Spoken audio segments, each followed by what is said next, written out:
तो भाई आज के इस वीडियो में हम फ्लावरिंग प्लांट्स के एक बहुत ही सिग्निफिकेंट पार्ट के मॉर्फोलॉजिकल एस्पेक्ट्स को डील करने वाले हैं। के डायरेक्ट एलोंगेशन से आपको एक प्राइमरी हम फेल कर जाते हैं टू आइडेंटिफाई देम। तो चलिए यहाँ पर सबसे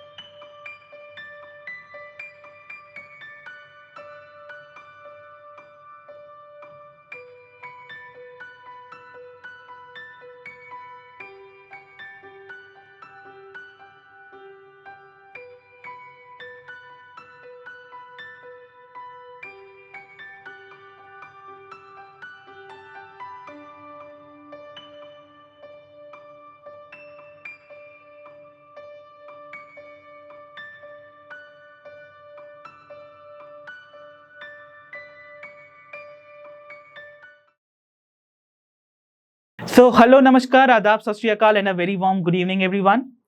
सबसे पहले तो मैं हूं आदेश फ्रॉम लर्नो हब और आप सभी का स्वागत करता हूं लर्नो हब अनंत बैच में फॉर क्लास 12 स्टूडेंट्स। उम्मीद है आप सभी अच्छे होंगे। और बच्चों आप सभी को पता है हम हैं on our chapter biotechnology principles and processes, right. तो इसका आज हम लेक्चर नंबर 2 लेकर आए हैं, राइट। सो इस चैप्टर का सेकंड लेक्चर है। उम्मीद है आप सभी ने पहला लेक्चर देखा होगा। और आज के इस लेक्चर में हम क्या डिस्कस करने वाले हैं? तो आज हम डिस्कस करने वाले हैं अबाउट क्लोनिंग वेक्टर्स, यानी कि हम टूल्स फॉर बायोटेक्नोलॉजी पढ़ रहे थे, राइट। तो हमें second tool which is cloning vectors और हमारा जो आखिरी टूल है दैट इज कंपीटेंट होस्ट को स्टडी करना है। तो उम्मीद है आप सभी एक्साइटेड हो गए इस सेशन के लिए। तो चलिए ज्यादा टाइम वेस्ट ना करते हुए शुरुआत करते हैं अपने आज के सेशन की। Okay so let's begin with the session. पहले तो आगे बढ़ूं इससे पहले आप सभी को बता देता हूं, जितने बच्चे आज इस सेशन को पहली बार देख रहे हैं उन सभी को मैं बता रहा हूं कि आप सभी देख रहे हो लर्नो हब अनंत बैच, जो कि एक लाइव बैच है फॉर क्लास 12 स्टूडेंट, जिनकी क्लासेस आपको every week Monday to Friday 6 PM पर मिलती हैं, राइट। तो आज है आप सभी के बायोलॉजी क्लास। मैं बता रहा हूं आप सभी को, आप देख रहे हो chapter number 9 biotechnology principles and processes का second lecture.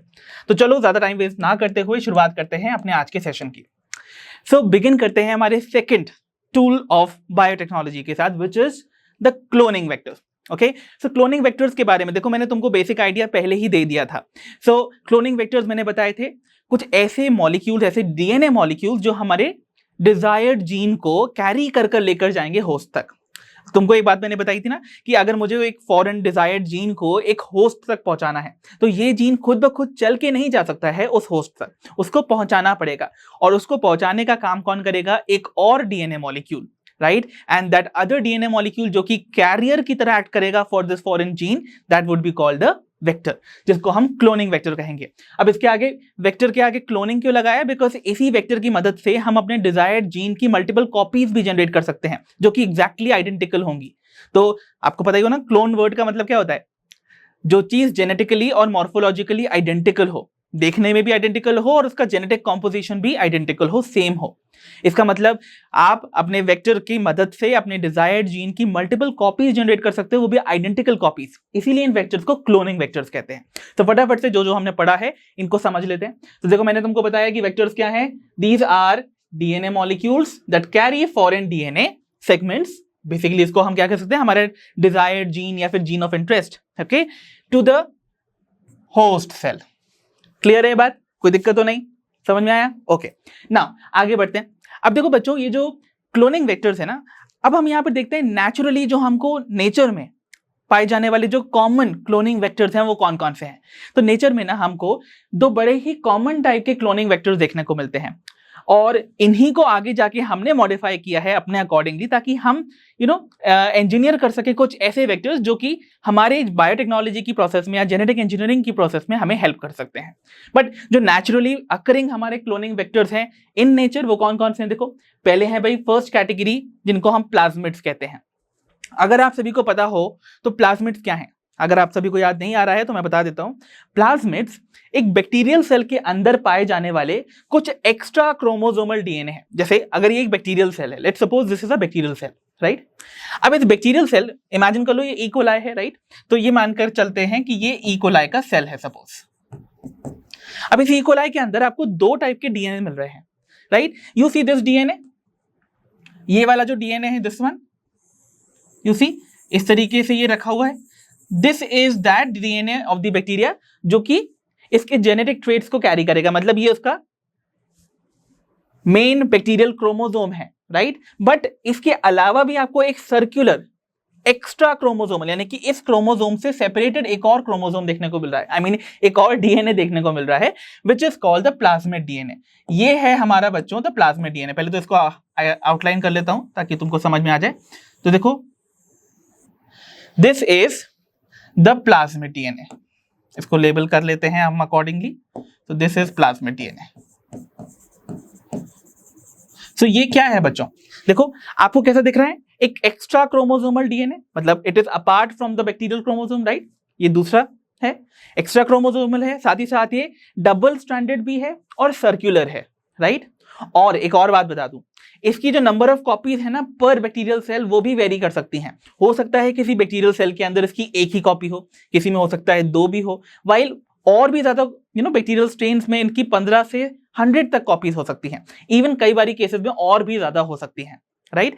So it is highly variable. तो इनका जो नंबर ऑफ कॉपीज है with in a bacterial cell, जिसको हम कॉपी नंबर कहते हैं, कॉपी नंबर बोले तो number of copies of the vector DNA in a cell, उसको हम क्या कहेंगे कि वो हाईली वेरिएबल है विद इन द ऑर्गेनिज्म या विद इन दैट सेल, ठीक है।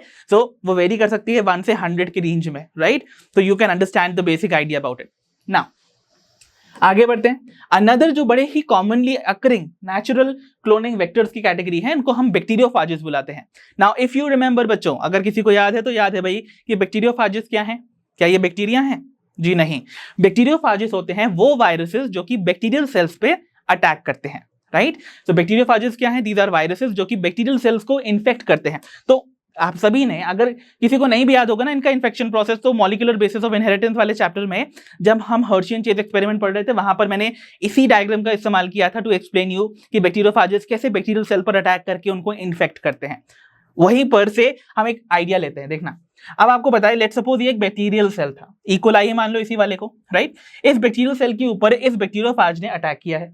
अटैक करने के बाद ये क्या करेगा, अपना ये जो इसका खुद का जीनोम है ना, ये जो ऑरेंज कलर का दिखाई दे रहा है, इस जीनोम को ये इंजेक्ट कर देगा इनटू दिस बैक्टीरियल सेल। तो बैक्टीरियल सेल के अंदर क्या आएगा, आपके इस वायरस का जीनोम एंटर कर जाएगा।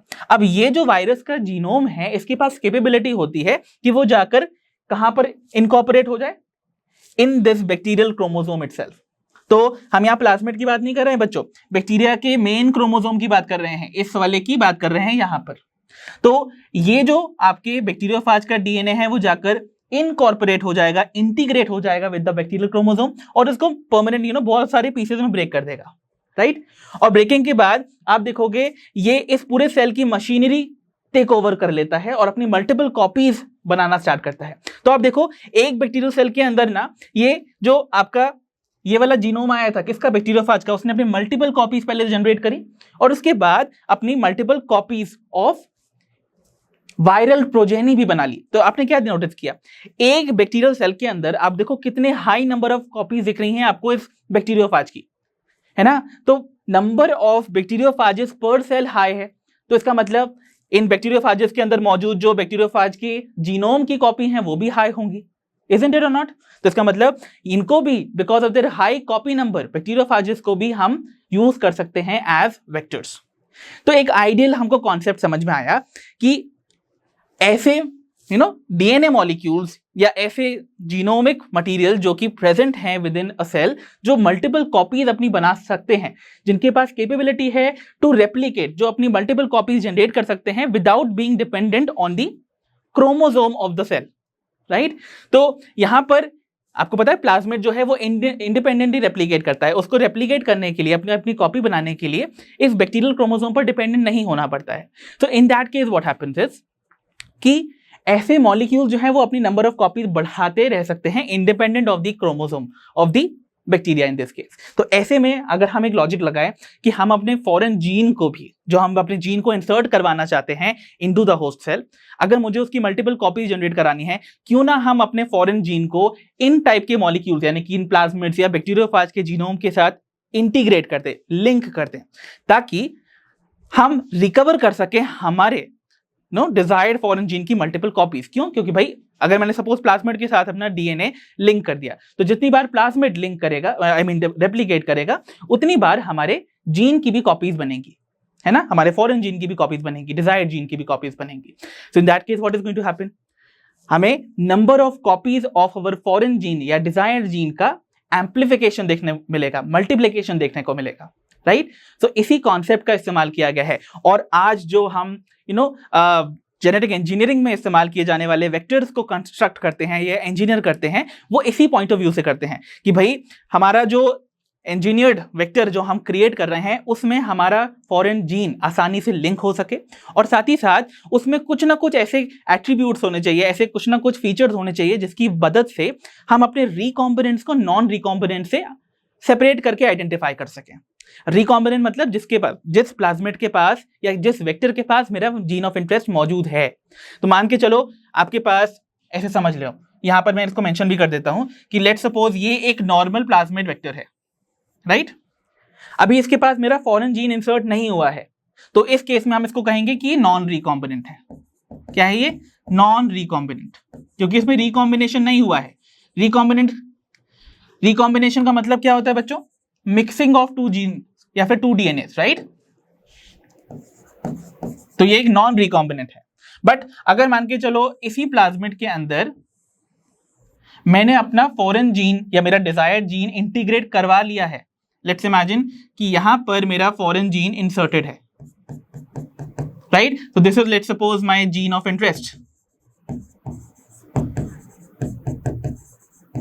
और वो यहां पर इनकॉर्पोरेटेड है, इंटीग्रेट हो चुका है। इसका मतलब ये वाला जो डीएनए है, ये जो वेक्टर है, इन this case this is a recombinant one, क्योंकि यहां पर दो डीएनए आपस में रिकंबाइन कर गए हैं, और इसीलिए आपको एक हाइब्रिड डीएनए मिल रहा है, composed of the original DNA along with the gene of interest of hours, जो कि फॉरेन जीन है, जो हमारा डिजायर्ड जीन है। Have you got the concept well? ठीक है, चलो अब मैं आपको बताने वाला था, आगे बढ़ते हैं। आगे मैं एक टर्म से इंट्रोड्यूस कर दूं, मैंने ऑलरेडी बता भी दिया है आपको कॉपी नंबर क्या होता है। तो मैंने बताया था कि पर्टिकुलर सेल के अंदर हमारे वेक्टर्स की कितनी नंबर ऑफ कॉपीज मौजूद हैं, that is called the copy number. The cloning vector की number of copies present per cell, that would be copy number, right. And इसका नंबर मैंने बताया था वेरिएबल है। वेरी कैसे कर सकता है? मैंने बोला था एक सिंगल कॉपी भी हो सकती है और हंड्रेड्स ऑफ कॉपीज भी हो सकती हैं एक ही क्लोनिंग वेक्टर की विद इन अ सेल। जैसे प्लाज्मिड का एग्जांपल दिया था, मैंने बोला था एक या दो भी हो सकती हैं, या it can even go up to 15 to 100 या इवन मोर ऑल्सो। तो number of copies are highly variable within इन अ सेल। क्लियर? ओके, नाउ अब भाई आगे बढ़ते हैं। अब ये समझते हैं कि भाई एक आइडियल क्लोनिंग वेक्टर होने के लिए, मतलब एक ऐसा क्लोनिंग वेक्टर जो कि मॉडल साबित होता है, जो कि बड़ी आसानी से अपने अंदर हमारे फॉरेन जीन को इंटीग्रेट करके लेकर जाएगा होस्ट के अंदर, और उसमें उसकी मल्टीपल कॉपीज भी बनवाएगा।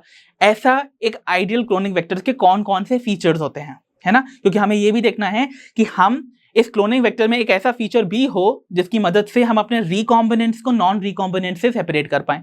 ये सारे फीचर्स होने चाहिए ना, तो उन्हीं को हम यहाँ पर देखते हैं। तो यहाँ पर features of ideal cloning vectors में इंक्लूडेड होते हैं तीन मेजर फीचर्स। कौन कौन से? पहला होना चाहिए भाई origin of replication. Origin of replication, if you remember, हमने अगेन इसको मॉलिक्यूलर बेसिस ऑफ इनहेरिटेंस में जब स्टार्ट किया था डीएनए रेप्लिकेशन की प्रोसेस, तो मैंने आपको बताया था डीएनए में कहीं से भी डीएनए की रेप्लिकेशन या डुप्लीकेशन की प्रोसेस स्टार्ट नहीं होती है। It starts as a specific region. तो एक स्पेसिफिक रीजन होता है जिसे हम ORI साइट बुलाते हैं। क्या बुलाते हैं? ORI site, right. तो ये जो ORI साइट है, इसका नाम है ओरिजिन ऑफ रेप्लिकेशन। ये एक वो रीजन होता है एक पर्टिकुलर वेक्टर के अंदर या एक पर्टिकुलर डीएनए के अंदर जहां से रेप्लिकेशन की प्रोसेस इनिशिएट होती है, स्टार्ट होती है। अगर ये सीक्वेंस नहीं होगा, जैसे फॉर एग्जांपल आपको एक आर्टिफिशियली कंस्ट्रक्टेड पहला जो प्लाज्मिड बेस्ड वेक्टर था जिसका नाम PBR322 है, इसको दिखाया जा रहा है। अब इस PBR322 में आप देखो, आपको ये रीजन दिखाया जा रहा है as the ORI region. You see this blue one, right. तो this is the ORI site.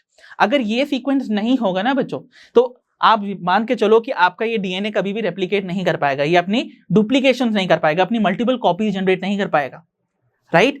ये आपको याद रखना है। सेकेंडली, दूसरा हमको चाहिए होता है भाई सम सिलेक्टेबल मार्कर्स, मैंने आपको बोला था ना, हमको वेक्टर्स में एक चीज और इंश्योर करनी है कि वेक्टर में कुछ ना कुछ ऐसा हो जिसकी मदद से हम पहचान पाए कि वेक्टर के अंदर हमारा डिजायर्ड जीन पहुंचा भी है कि नहीं पहुंचा है ना। तो हमको क्या करना है, अपने रिकॉम्बिनेंट्स को सेपरेट करना है फ्रॉम द नॉन रिकॉम्बिनेंट्स। तो यहां पर सिलेक्टेबल मार्कर्स कुछ ऐसे सीक्वेंसेस होते हैं within the vector itself जो कि हमें हेल्प करते हैं to identify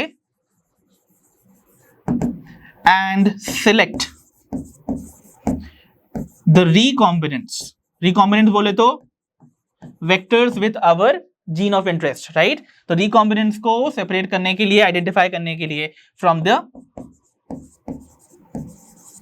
non recombinants.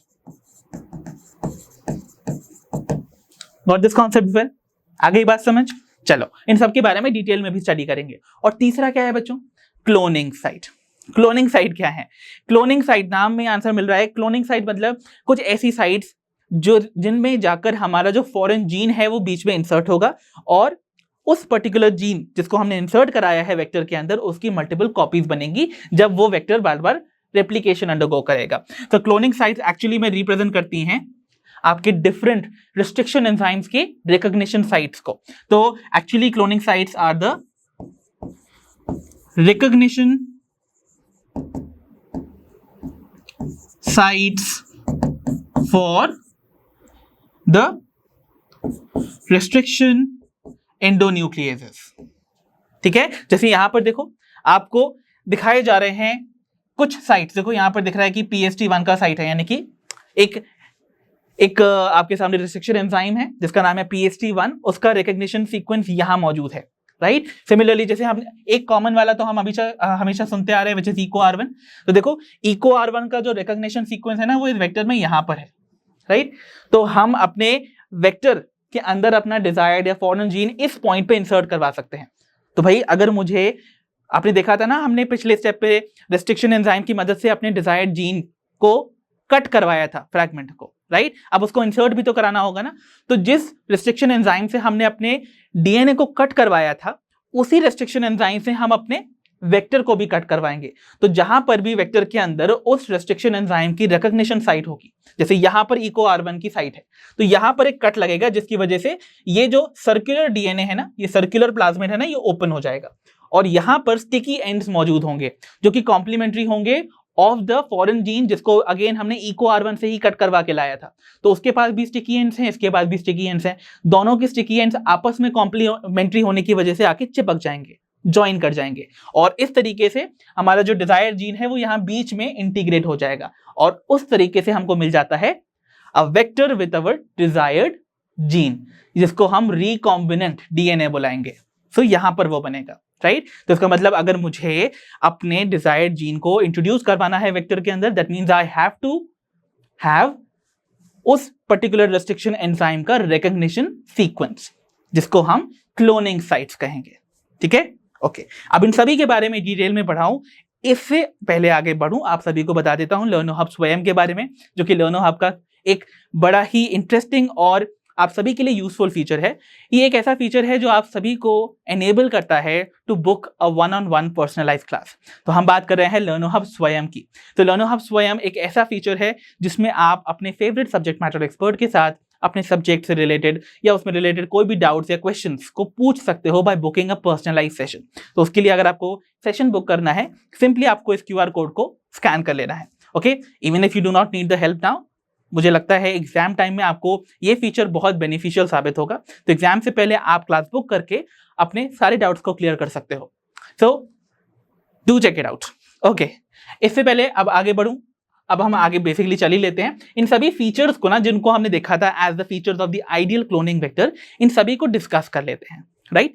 So let's begin with the very first feature, जिसे हम बुलाते हैं द ओरिजिन ऑफ रेप्लिकेशन, जिसको मैंने बताया था, इसको ORI साइट भी कहेंगे। ठीक है, क्या होता था ORI साइट? मैंने बताया था ORI साइट एक वेक्टर DNA या किसी भी DNA के अंदर एक ऐसा सीक्वेंस जहां से DNA की रेप्लिकेशन की प्रोसेस, यानी कि डुप्लीकेट होने की प्रोसेस स्टार्ट होती है, राइट। सो ORI साइट आपको यहां दिख रहा है, तो it is a DNA sequence responsible for initiating the process of replication. ठीक है, समझ में आया यहां तक?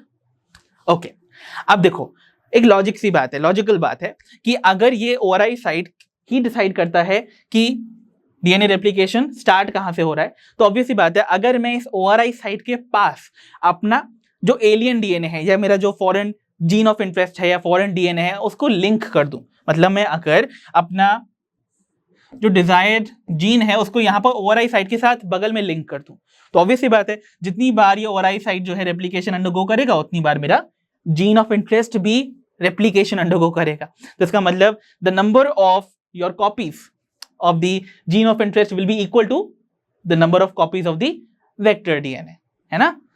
Obviously बात है. So any piece of DNA which is linked to this sequence, that is the ORI sequence, can replicate within the host cell.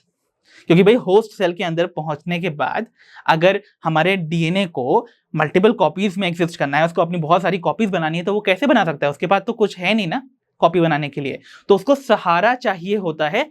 जिस वेक्टर के साथ वो आया है ना, जिस व्हीकल में वो ट्रैवल करके आया है, उस व्हीकल के उसको रेप्लिकेशन सीक्वेंस की या रेप्लिकेशन स्टार्ट करने वाले ओआरआई सीक्वेंस की जरूरत होती है। जब ये वेक्टर डीएनए रेप्लिकेट करेगा तो साथ में उसमें जुड़ा हुआ हमारा डिजायर्ड जीन भी रेप्लिकेट कर जाएगा। Have you got this concept well और नॉट? ठीक है, ओके, आगे बढ़ते हैं। नाउ एक और बात याद रखना, ये जो ओआरआई साइट है ना, ओरिजिन ऑफ रेप्लिकेशन, ये एक और चीज को कंट्रोल करता है, that is it controls the copy number of the linked DNA. You mean, देखो ये क्या कंट्रोल कर रहा है? Copy number of the linked DNA. भाई मैंने बोला जितनी बार आपका ये प्लाज्मिड का ओआरआई साइट में मेंशन होगा, देखो ओआरआई साइट पे ये लिखा होता है कि ये प्लाज्मिड कितनी बार रेप्लिकेशन अंडरगो कर सकता है, राइट? तो अगर आप चाहते हो कि आप अपने जो लिंक्ड डीएनए है, this is let's suppose my linked DNA, इस लिंक्ड डीएनए की आप high number of copies generate करना चाहते हो, तो यू मस्ट इंटीग्रेट या यू मस्ट लिंक, आपको लिंक करना चाहिए आपके फॉरेन जीन को टू दैट प्लाज्मिड जिसका ओआरआई साइट सपोर्ट करता हो हाई कॉपी नंबर को। क्योंकि अगर ये ओआरआई साइट का खुद ही कॉपी नंबर हाई है, इसका मतलब ऑब्वियसली उससे एसोसिएटेड जो हमारा जीन ऑफ इंटरेस्ट है उसका भी नंबर ऑफ कॉपीज हाई ही जनरेट होगा। तो इन दैट केस आप रिकवर कर सकते हो high number of copies of your desired gene. ये बात समझ में आ गई? तो these were the basic concept that you need to understand about the origin of replication. पहला, ये वो सीक्वेंस है जहां से डीएनए रेप्लिकेशन स्टार्ट होता है। दूसरा, अगर हम इसके साथ अपने एलियन डीएनए को या अपने डिजायर्ड डीएनए को लिंक करते हैं तो इट इंश्योर्स कि आपके डीएनए की भी रेप्लिकेशन होगा होस्ट के अंदर। तीसरा, ये कंट्रोल करता है कॉपी नंबर को। इसीलिए अगर आप चाहते हो कि आपको अपने डिजायर्ड जीन की हाई कॉपीज रिकवर करनी है, इन दैट केस आपको इनको लिंक करना चाहिए, अपने जीन को लिंक करना चाहिए एक ऐसे वेक्टर के साथ जिसका ओआरआई साइट सपोर्ट करता हो हाई कॉपी नंबर को। ठीक है, गॉट इट। चलो आगे बढ़ जाते हैं। Now the second feature which is the selectable marker. Okay, now let me tell you what are selectable markers. Now as I told you, selectable markers क्या थे? अगेन आपके प्लाज्मिड या आपके वेक्टर के अंदर पाए जाने वाले कुछ ऐसे सीक्वेंसेस जिनकी मदद से आप अपने रिकॉम्बिनेंट्स को, नॉन रिकॉम्बिनेंट्स और इवन ट्रांसफॉर्मेंट्स को भी आइडेंटिफाई कर सकते हो। तो यहां पर देखो, यहां पर एक लाइन आ रही है, देखना। मैंने अगेन आपको बताया कि ये भी डीएनए के सीक्वेंस ही हैं। Again what are they are again DNA sequences जो कि कुछ यूनिक फिनोटाइपिक कैरेक्टर प्रोड्यूस करते हैं। यूनिक फिनोटाइपिक, जिसकी मदद से, जिसको देखकर हम ये पहचान सकते हैं कि ये ट्रांसफॉर्मेंट होगा और इसमें हमारा डिजायर्ड जीन है कि नहीं है, मतलब ये रिकॉम्बिनेंट भी होगा कि नहीं होगा। अभी अब बड़ा कंफ्यूजन आने वाला है तुम्हारे मन में। एक नया टर्म मैंने इंट्रोड्यूस कर दिया है, ट्रांसफॉर्मेंट्स और नॉन ट्रांसफॉर्मेंट्स को। अभी सारे कॉन्सेप्ट्स को क्लियर करता हूं with in a minute.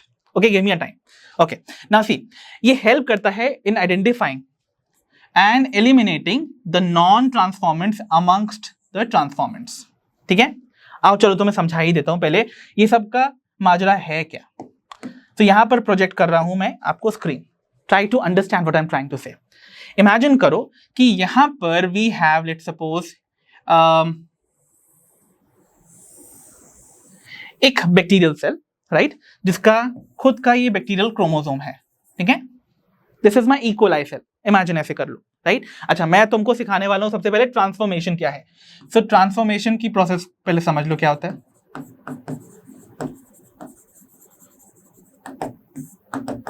Transformation में होता क्या है, एक होस्ट सेल अपने सराउंडिंग से, जैसे यहां पर बैक्टीरिया है, ये जो बैक्टीरिया है ना, इसके पास कैपेबिलिटी होती है to take up the DNA present in its surrounding. So transformation क्या है? इट इज एबिलिटी की जगह पे मैं लिख देता हूं the process of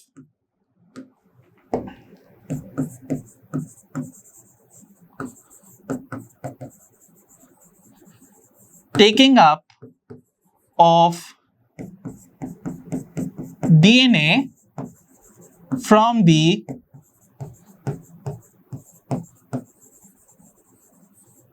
surrounding. Okay, now let us see. Imagine करो कि यहां ये बैक्टीरियल सेल था, राइट?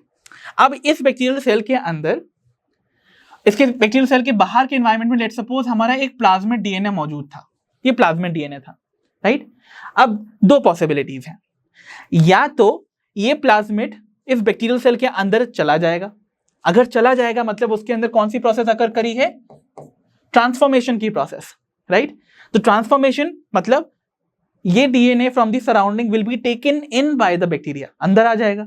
तो अब ये ट्रांसफॉर्मेशन जिस बैक्टीरिया ने अंडरगो कर लिया है उसको हम नाम देंगे एज ट्रांसफॉर्मेंट्स। क्या नाम देंगे? Transformants, right? तो बेसिकली समझना क्या होने वाला है, एक कंडीशन में क्या हो सकता है कि भाई बैक्टीरियल सेल के अंदर ये बैक्टीरियल क्रोमोसोम था और ये हमारा वेक्टर अंदर आ गया है, मतलब डीएनए को उसने टेकअप कर लिया है फ्रॉम द सराउंडिंग। तो ऐसा वाला जो मेरा होस्ट सेल होगा या बैक्टीरियल सेल होगा, it would be called a transformant.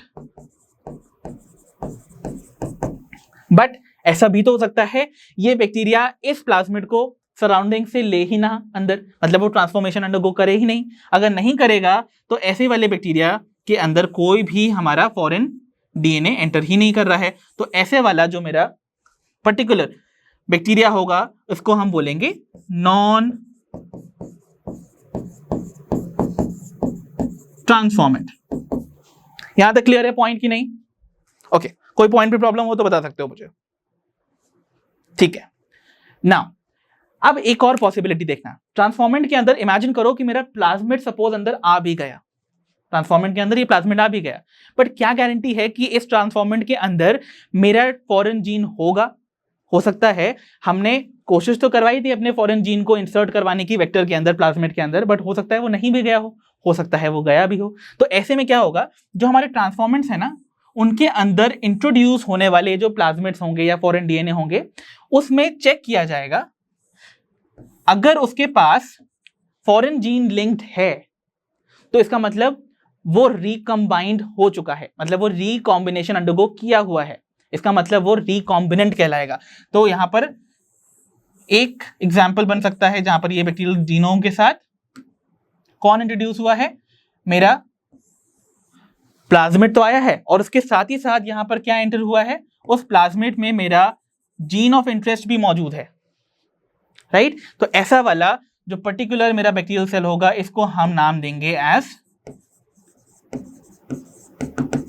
Recombinant.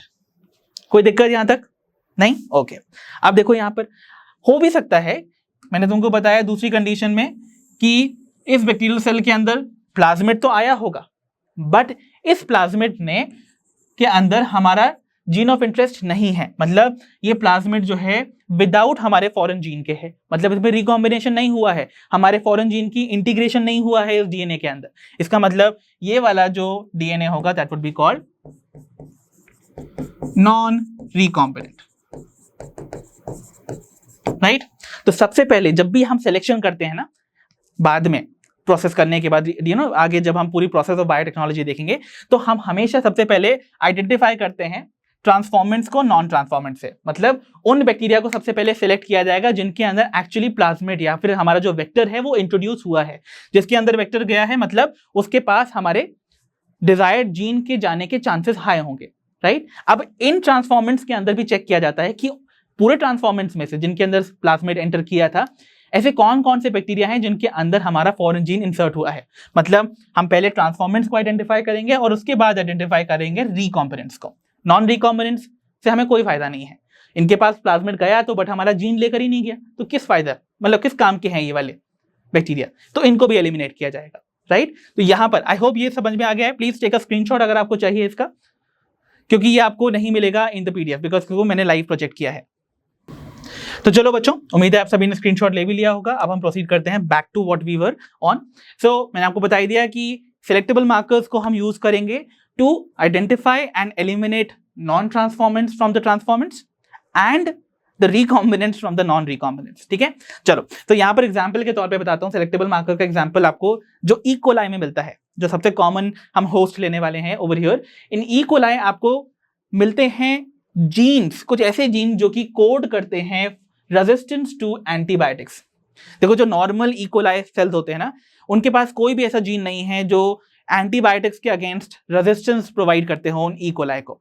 But certain cases में, ये जो प्लाज्मिड्स वाले आपको ई कोलाई मिलेंगे, उनमें आप ऐसे जीन इंट्रोड्यूस कर सकते हो जो कि रेजिस्टेंस प्रोवाइड करें उन ई कोलाई को from the certain types of antibiotics. जैसे एंटीबायोटिक्स में हो गए एम्पिसिलिन, टेट्रासाइक्लिन, क्लोरामफेनिकोल, कैनामाइसिन, इन सभी के अगेंस्ट आप उन जीन्स को लगा सकते हो और उसकी मदद से यूज कर सकते हो उनको टू आइडेंटिफाई कौन से वाले केस में ट्रांसफॉर्मेशन हुआ है और कौन से वाले ट्रांसफॉर्मेशन के केस में हमारे रिकॉम्बिनेंट्स मौजूद हैं और कौन से में रिकॉम्बिनेशन नहीं हुआ है, मतलब नॉन रिकॉम्बिनेंट्स कौन से हैं।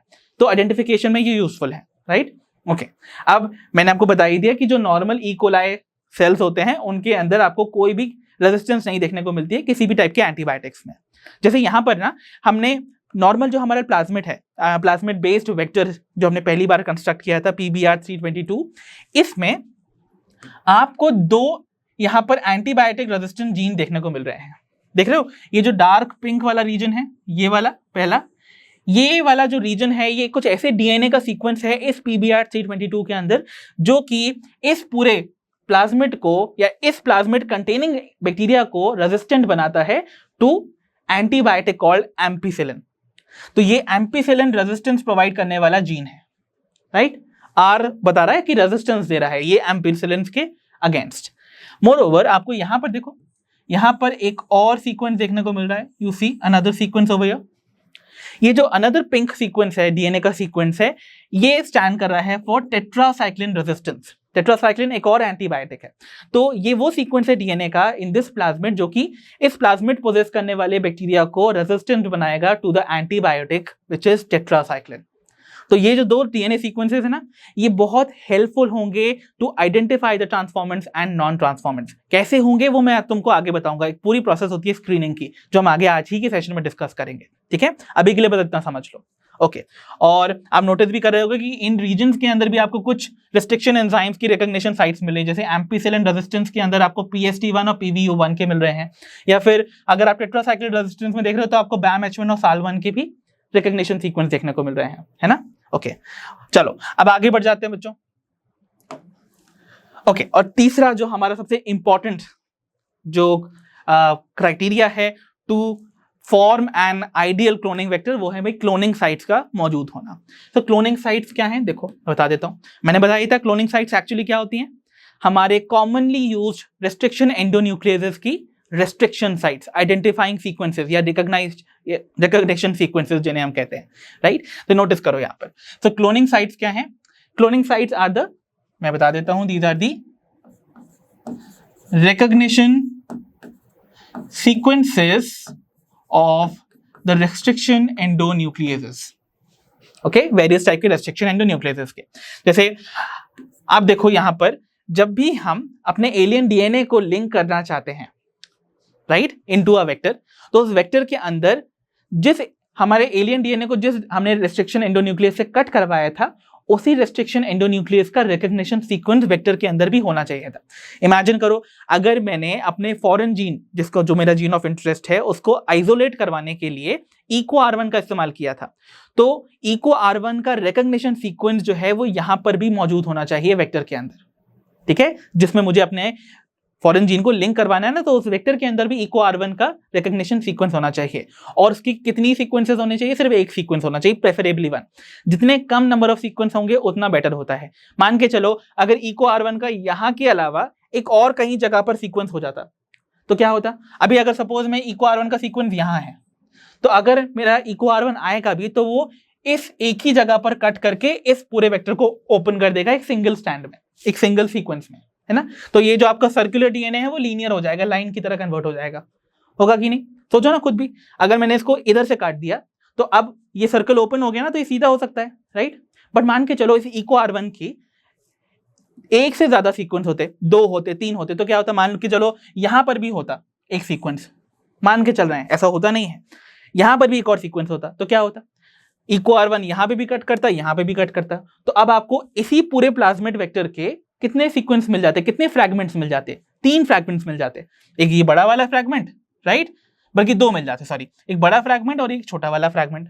इससे क्या होता, इससे आपकी जो क्लोनिंग की प्रोसेस है ना वो और भी ज्यादा कॉम्प्लिकेट हो जाती है ना, क्योंकि अब प्लाज्मिड जो वेक्टर है हमारा वही फ्रैगमेंट्स में ब्रेक हो गया, राइट। तो इन दैट केस प्रॉब्लम हो सकती है। तो इट इज आइडियली थॉट कि भाई अगर आप एक क्लोनिंग वेक्टर्स को इंजीनियर कर रहे हो, कंस्ट्रक्ट कर रहे हो, it must have the cloning site या recognition sequence of the very commonly used restriction endonucleases. तो जो बड़े ही कॉमनली यूज होने वाले रेस्ट्रिक्शन एंडोन्यूक्लियसेस हैं उनके रिकॉग्निशन सीक्वेंस होने तो चाहिए, but in very few number, right, very few number, preferably कहते हैं ओनली सिंगल ही होना चाहिए एक रिकॉग्निशन सीक्वेंस का, मतलब एक रिकॉग्निशन रेस्ट्रिक्शन एंडोन्यूक्लियस का रिकॉग्निशन सीक्वेंस, राइट। सो मतलब समझ रहे हो ना, to link alien DNA vectors need to have very few recognition sequences for a restriction endonuclease. कितना होना चाहिए, मैंने बताया, it should be preferably 1, very few मतलब मैं यहां पर कह सकता हूं इट शुड बी प्रेफरेबली 1 और सिंगल, ठीक है। अच्छा, क्या होगा अगर एक से ज्यादा हो तो मोर देन 1 रिकॉग्निशन सीक्वेंस अगर होंगे एक ही रेस्ट्रिक्शन एंडोन्यूक्लियस के with in the vector, it can complicate the gene cloning process. मैंने बताया ना, क्योंकि मल्टीपल फ्रैगमेंट्स जनरेट हो जाएंगे इस वेक्टर के, ये जो वेक्टर है ये मल्टीपल पीसेस में ब्रेक हो जाएगा, तो प्रॉब्लम और भी ज्यादा होगी ना, और भी ज्यादा कॉम्प्लिकेशंस अराइज हो जाती हैं to start the process of cloning, right. Okay, अब याद रखो लाइगेशन ऑफ एलियन डीएनए जो है वो कैरीड आउट होता है रेस्ट्रिक्शन साइट पे, और वो भी जनरली प्रेफर किया जाता है कि जो हमारा क्लोनिंग साइट है, जिसमें मतलब जो मेरा डिजायर्ड क्लोनिंग साइट है जिसमें मैं अपना जीन ऑफ इंटरेस्ट इंट्रोड्यूस करवाना चाहता हूं using that particular restriction endonuclease, it should preferably lie in the selectable marker region. जैसे यहां पर आपके पास PBR 322 में 2 सेलेक्टेबल मार्कर रीजन है ना, एम्पीसिलिन रेजिस्टेंस और टेट्रासाइक्लिन रेजिस्टेंस, राइट। तो हम ज्यादातर कोशिश ये करेंगे कि हम अपने जो डिजायर्ड जीन है ना उसको उसको आइसोलेट करवाने के लिए उन रेस्ट्रिक्शन एंडोन्यूक्लियसेस का इस्तेमाल करें जिनके रिकॉग्निशन सीक्वेंस यहां इस हमारे डिजायर्ड वेक्टर के सिलेक्टेबल मार्कर रीजन्स में लाई कर रहे हो। जैसे एम्पीसिलिन रेजिस्टेंस वाला ये जो सीक्वेंस है उसमें 2 रिकॉग्निशन साइट्स अवेलेबल हैं, PVU1 की और PST1 की। अब ये क्या है मैं बताने वाला हूं, थोड़ी देर में रुकना। सो PVU1 और PST1 की रिकॉग्निशन साइट्स यहां पर हैं। या फिर अगर मैं टेट्रासाइक्लिन रेजिस्टेंट रीजन में अपना जीन ऑफ इंटरेस्ट इंट्रोड्यूस करवाना चाहता हूं तो वहां पर BAMH1 और SAL1 नाम के 2 रिकॉग्निशन सीक्वेंसेस अवेलेबल हैं रेस्ट्रिक्शन एंडोन्यूक्लियसेस के। तो मैं चाहूंगा कि मेरे जो डिजायर्ड जीन है वो इसी रीजन में इंसर्ट हो, और इस रीजन में सिर्फ आपको ये 4 टाइप की ही रिकॉग्निशन सीक्वेंसेस मिल रही हैं, इन 4 रेस्ट्रिक्शन एंडोन्यूक्लियसेस की। तो इन 4 में से आप किसी भी रेस्ट्रिक्शन एंडोन्यूक्लियस का इस्तेमाल कर सकते हो टू आइसोलेट योर डीएनए, आपका फॉरेन जीन को, और उसको जब हम लेकर आएंगे कट करवाने के, लेट्स सपोज मैंने BAMH1 से अपने फॉरेन जीन को कट करवाया था, राइट, और BAMH1 से मैं अगेन अपने वेक्टर को भी कट करवा रहा हूं, तो मेरा जो डीएनए आके इंसर्ट होगा यहां पर वो यहां होगा इस सीक्वेंस पे, राइट। अगर मैंने BAMH1 से कट करवाया होता तो यहां पर उसकी एंट्री होती, राइट। और बीच में अगर सपोज हमारा फॉरेन जीन आके इंसर्ट हो जाता तो अब BAMH1 का सीक्वेंस जो था ना वो बीच में से डिसरप्ट हो गया है। डिसरप्ट क्यों हुआ? क्योंकि बीच में लाके मैंने अपने फॉरेन जीन के सीक्वेंस को इंसर्ट करवा दिया। तो यहां पर लेट्स सपोज मैंने फॉरेन जीन का सीक्वेंस बीच में इंसर्ट कर दिया, तो सीक्वेंस मतलब यहां पर डीएनए के ही न्यूक्लियोटाइड्स का सीक्वेंस होगा ना, तो बीच में नए न्यूक्लियोटाइड्स और ऐड हो गए। तो क्या अब ओरिजिनल जो सीक्वेंस था ये टेट्रासाइक्लिन रेजिस्टेंट जीन का वो वही का वही रहेगा? नहीं ना, नहीं रहेगा भाई, बीच में तो नया सीक्वेंस ऐड हो गया है। तो क्या अभी भी ये पूरा का पूरा sequence along with the newly added sequence क्या अभी भी ये टेट्रासाइक्लिन रेजिस्टेंस शो कर पाएंगे? आंसर करो इसको, सोचो। नहीं कर पाएंगे, ऑब्वियसली नहीं कर पाएंगे, क्योंकि जो बीच का सीक्वेंस, जो ये पूरा सीक्वेंस है ना, वही डिसाइड करता था, राइट। अब इमेजिन करो ये 100 न्यूक्लियोटाइड का सीक्वेंस था जो कि डिसाइड करता था कि हमारा जो प्लाज्मिड होगा वो टेट्रासाइक्लिन रेजिस्टेंट होगा। बीच में मैंने अपना फॉरेन जीन इंसर्ट कर दिया जिसमें 70 और न्यूक्लियोटाइड्स है, तो अब ये सीक्वेंस 100 से 170 न्यूक्लियोटाइड्स का हो गया। बट बीच में तो हमारा जीन डिस्टर्ब हो गया ना। जीन डिस्टर्ब हो गया तो क्या वो वही ट्रांसक्रिप्शन के बाद वही प्रोडक्ट बना पाएगा जो एंटीबायोटिक टेट्रासाइक्लिन के अगेंस्ट रेजिस्टेंस दे पाता? नहीं बना पाएगा। मतलब इंसर्शन ऑफ फॉरेन जीन के चलते इस जीन का इनएक्टिवेशन हो गया, ये इनएक्टिव हो गया, और इसी का हम इस्तेमाल करने वाले हैं to select the recombinants from the non recombinants and transformants also from the non transformants, आगे जब हम स्क्रीनिंग की प्रोसेस समझेंगे। ठीक है, चलो बट अब मैं आगे बढ़ूं। इस PBR 322 के बारे में मैंने तुमको बहुत सारी चीजें बताई, तो इसके बारे में थोड़ा डिटेल्स समझ लेते हैं। मतलब डिटेल्स सिर्फ इसके स्ट्रक्चर को समझना है, क्योंकि अदरवाइज अगर आप इसको स्किप कर देते हो ना, इस पूरे क्लोनिंग वेक्टर के स्ट्रक्चर को, that is going to be a problem for you. ठीक है, सो मैं प्रोजेक्ट कर रहा हूं स्क्रीन को again to teach you about the PBR 322। So यहां पर लेट्स से ये नाम है इस वेक्टर का। पहली चीज, दिस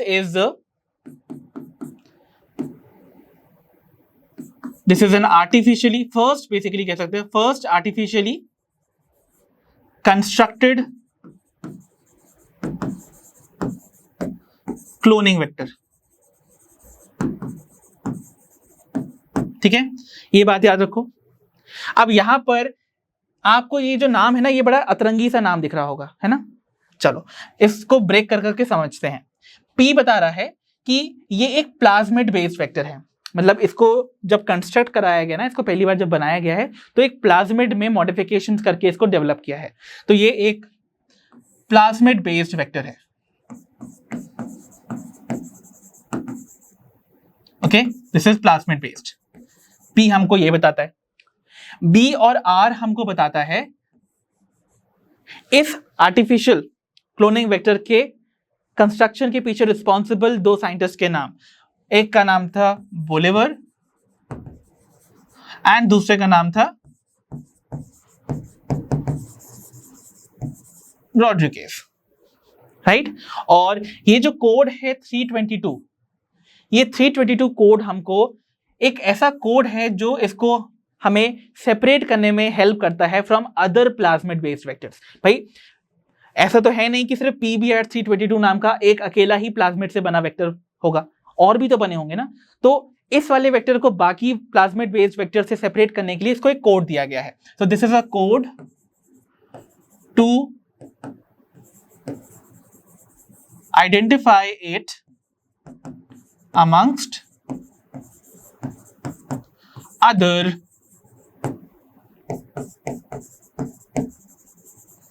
plasmid based vectors। ये जितनी इंफॉर्मेशन मैंने तुमको दी है, फटाफट से इसका स्क्रीनशॉट ले लो, ये तुम्हें काम आएगा। इसके बाद हम कंस्ट्रक्ट करना सीखेंगे इस PBR 322 को। जल्दी से फटाफट से इसका स्क्रीनशॉट ले लो।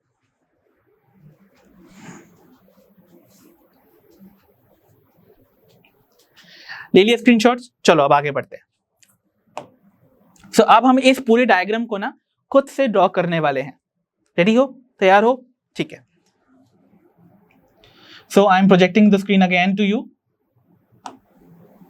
Okay, so let us see the structure of PBR 322।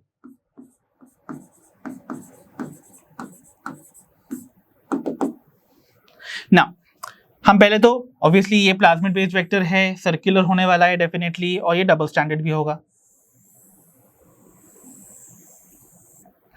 ठीक है, please bear with my drawing right now. अभी इतना अच्छा नहीं बनेगा, बट आपको थोड़ा बहुत तो बेयर करना होगा ना। सी, यहां पर हम सबसे पहले तो बहुत इंपॉर्टेंट जो क्राइटेरिया हमें क्लोनिंग वेक्टर में चाहिए थे, उन सभी को मार्क कर लेते हैं। आपको पता है सबसे पहले तो आपके पास होना चाहिए एक ORI साइट जो कि रेप्लिकेशन की प्रोसेस स्टार्ट करवा सके इस प्लाज्मिड बेस्ड वेक्टर में। तो this is going to be my ORI site. ठीक है, फिर आपको चाहिए थे कुछ selectable marker regions. You remember, आपको क्या चाहिए थे? Selectable marker reason. सो उसको मैं कैसे करूं? Let's say green. सो ये मेरा है पहला selectable marker region which is my ampicillin resistance, right. तो ये जो रीजन है, दिस रीजन, इसको मैं यहां पर चलो शेड कर देता हूं। This is actually representing that sequence जो कि एम्पीसिलिन रेजिस्टेंस प्रोवाइड करता है इस प्लाज्मिड वेव्स वेक्टर को। और यहां पर मेरा दूसरा सीक्वेंस है जो कि इस प्लाज्मिड वेव्स वेक्टर को टेट्रासाइक्लिन के अगेंस्ट रेजिस्टेंस प्रोवाइड करता है। सब समझ में आ रहा है ना? ठीक है। नाउ अब हमें क्या प्लेस करना है, एक और सीक्वेंस यहां पर प्लेस कर लो, इसका नाम यहां पर आपको PBr 322 के केस में आना चाहिए, विच इज ROP। ये कहलाता है the sequence called replication of plasmid sequence. Actually ये वो सीक्वेंस है जो कि कोड करता है उन प्रोटीन्स के लिए जो कि इस प्लाज्मिड के रेप्लिकेशन में रोल प्ले करते हैं, राइट? तो this is called ROP, replication of plasmid sequence. ठीक है, चलो अब यहां पर हम प्लेस करते हैं सारे क्लोनिंग साइट्स को। अटेंशन देखो, सबसे पहले आपको एम्पीसिलिन रेजिस्टेंस और टेट्रासाइक्लिन रेजिस्टेंस दोनों के केस में क्या मिलने वाले हैं, दो सीक्वेंसेस। जैसे मैं एक कलर चूज कर लेता हूं which is this one, mustard. यहां पर मार्क कर लेते हैं ये एक सीक्वेंस और ये एक दूसरा सीक्वेंस। ठीक है, फिर उसके बाद यहां पर एक सीक्वेंस एंड लेट्स सपोज यहां पर एक सीक्वेंस, और यहां पर बीच में जो सेलेक्टेबल रीजन में नहीं आ रहा है उनके आपको 3 सीक्वेंस लगाने हैं और एक ROP में एक और सीक्वेंस आएगा। ठीक है, रेडी हो? चलो स्टार्ट करते हैं यहां पर। तो यहां देखो पहला जो सीक्वेंस है it is called PST1। PST1। अच्छा, अब आपको पता है ये एक रेस्ट्रिक्शन एंडोन्यूक्लियस का रिकॉग्निशन सीक्वेंस है। ये सीक्वेंस है, राइट? जिस एंजाइम का ये रिकॉग्निशन सीक्वेंस का नाम है PST1। नेमिंग कैसे हो रही थी याद है आपको, पूरा नॉमेनक्लेचर याद होगा। P यहां पर जीनस का नाम बता रहा है, इसका नाम है प्रोविडेंशिया। ओके, और ये ST क्या बता रहा है? ST बता रहा है हमको एग्जैक्टली ST बता रहा है इसकी स्पीशीज के initial 2 letters, that is ST, बोले तो स्टुअर्ट टाई। तो ये जिस बैक्टीरिया से आइसोलेट किया जाने वाला मतलब आपका रिकॉग्निशन सीक्वेंस है that is Providencia stuartii, right? दूसरा देखो यहां पर ये वाला sequence, this is actually for PVU first. What is it for? PVU first. और ये बता रहा है this has been isolated from a bacterium called Proteus vulgaris. ठीक है, फिर यहां पर आ जाओ, यहां मिलेगा आपको आपका फेवरेट वाला EcoR1 का सीक्वेंस, राइट? आपको पता है इक्वलाइसिस को आइसोलेट किया गया है। फिर यहां वाला बीच वाला जो सीक्वेंस है that is called CLA1। CLA1 आपको मिलता है from a bacterial species called Caryophanon latum. ठीक है, एंड फिर आपको मिलता है यहां पर तीसरा वाला ये sequence which is called HIND3। ये भी पता होगा आपको, हीमोफिलस इन्फ्लुएंजी से मिलने वाला ये आपका रेस्ट्रिक्शन एंडोन्यूक्लियस का रिकॉग्निशन सीक्वेंस यहां मौजूद है, तो लिखने की जरूरत नहीं है आई गेस। ओके, फिर यहां पर आपको मिल रहा है BAMH1 का रिकॉग्निशन सीक्वेंस, जो कि अब ये आपको ये वाली बात पता होनी चाहिए। इसका सोर्स क्या है इस वाले रेस्ट्रिक्शन एंडोन्यूक्लियस का? The bacterium called bacillus amyloliquefaciens। ठीक है, amyloliquefaciens। फिर यहां पर आपको मिलने वाला है of the bacteria called SAL1, जो कि मिलता है फ्रॉम स्ट्रेप्टोमाइसिस एल्बस। और यहां पर आपको मिलता है PVU सेकेंड। क्या मिलता है ये? PVU second. Again Proteus vulgaris से मिलने वाला आपको ये सेकेंड नंबर पे, सेकेंड इन ऑर्डर आइसोलेशन का इसका बता रहा है नंबर। ठीक है, तो ये आपका है PBr 322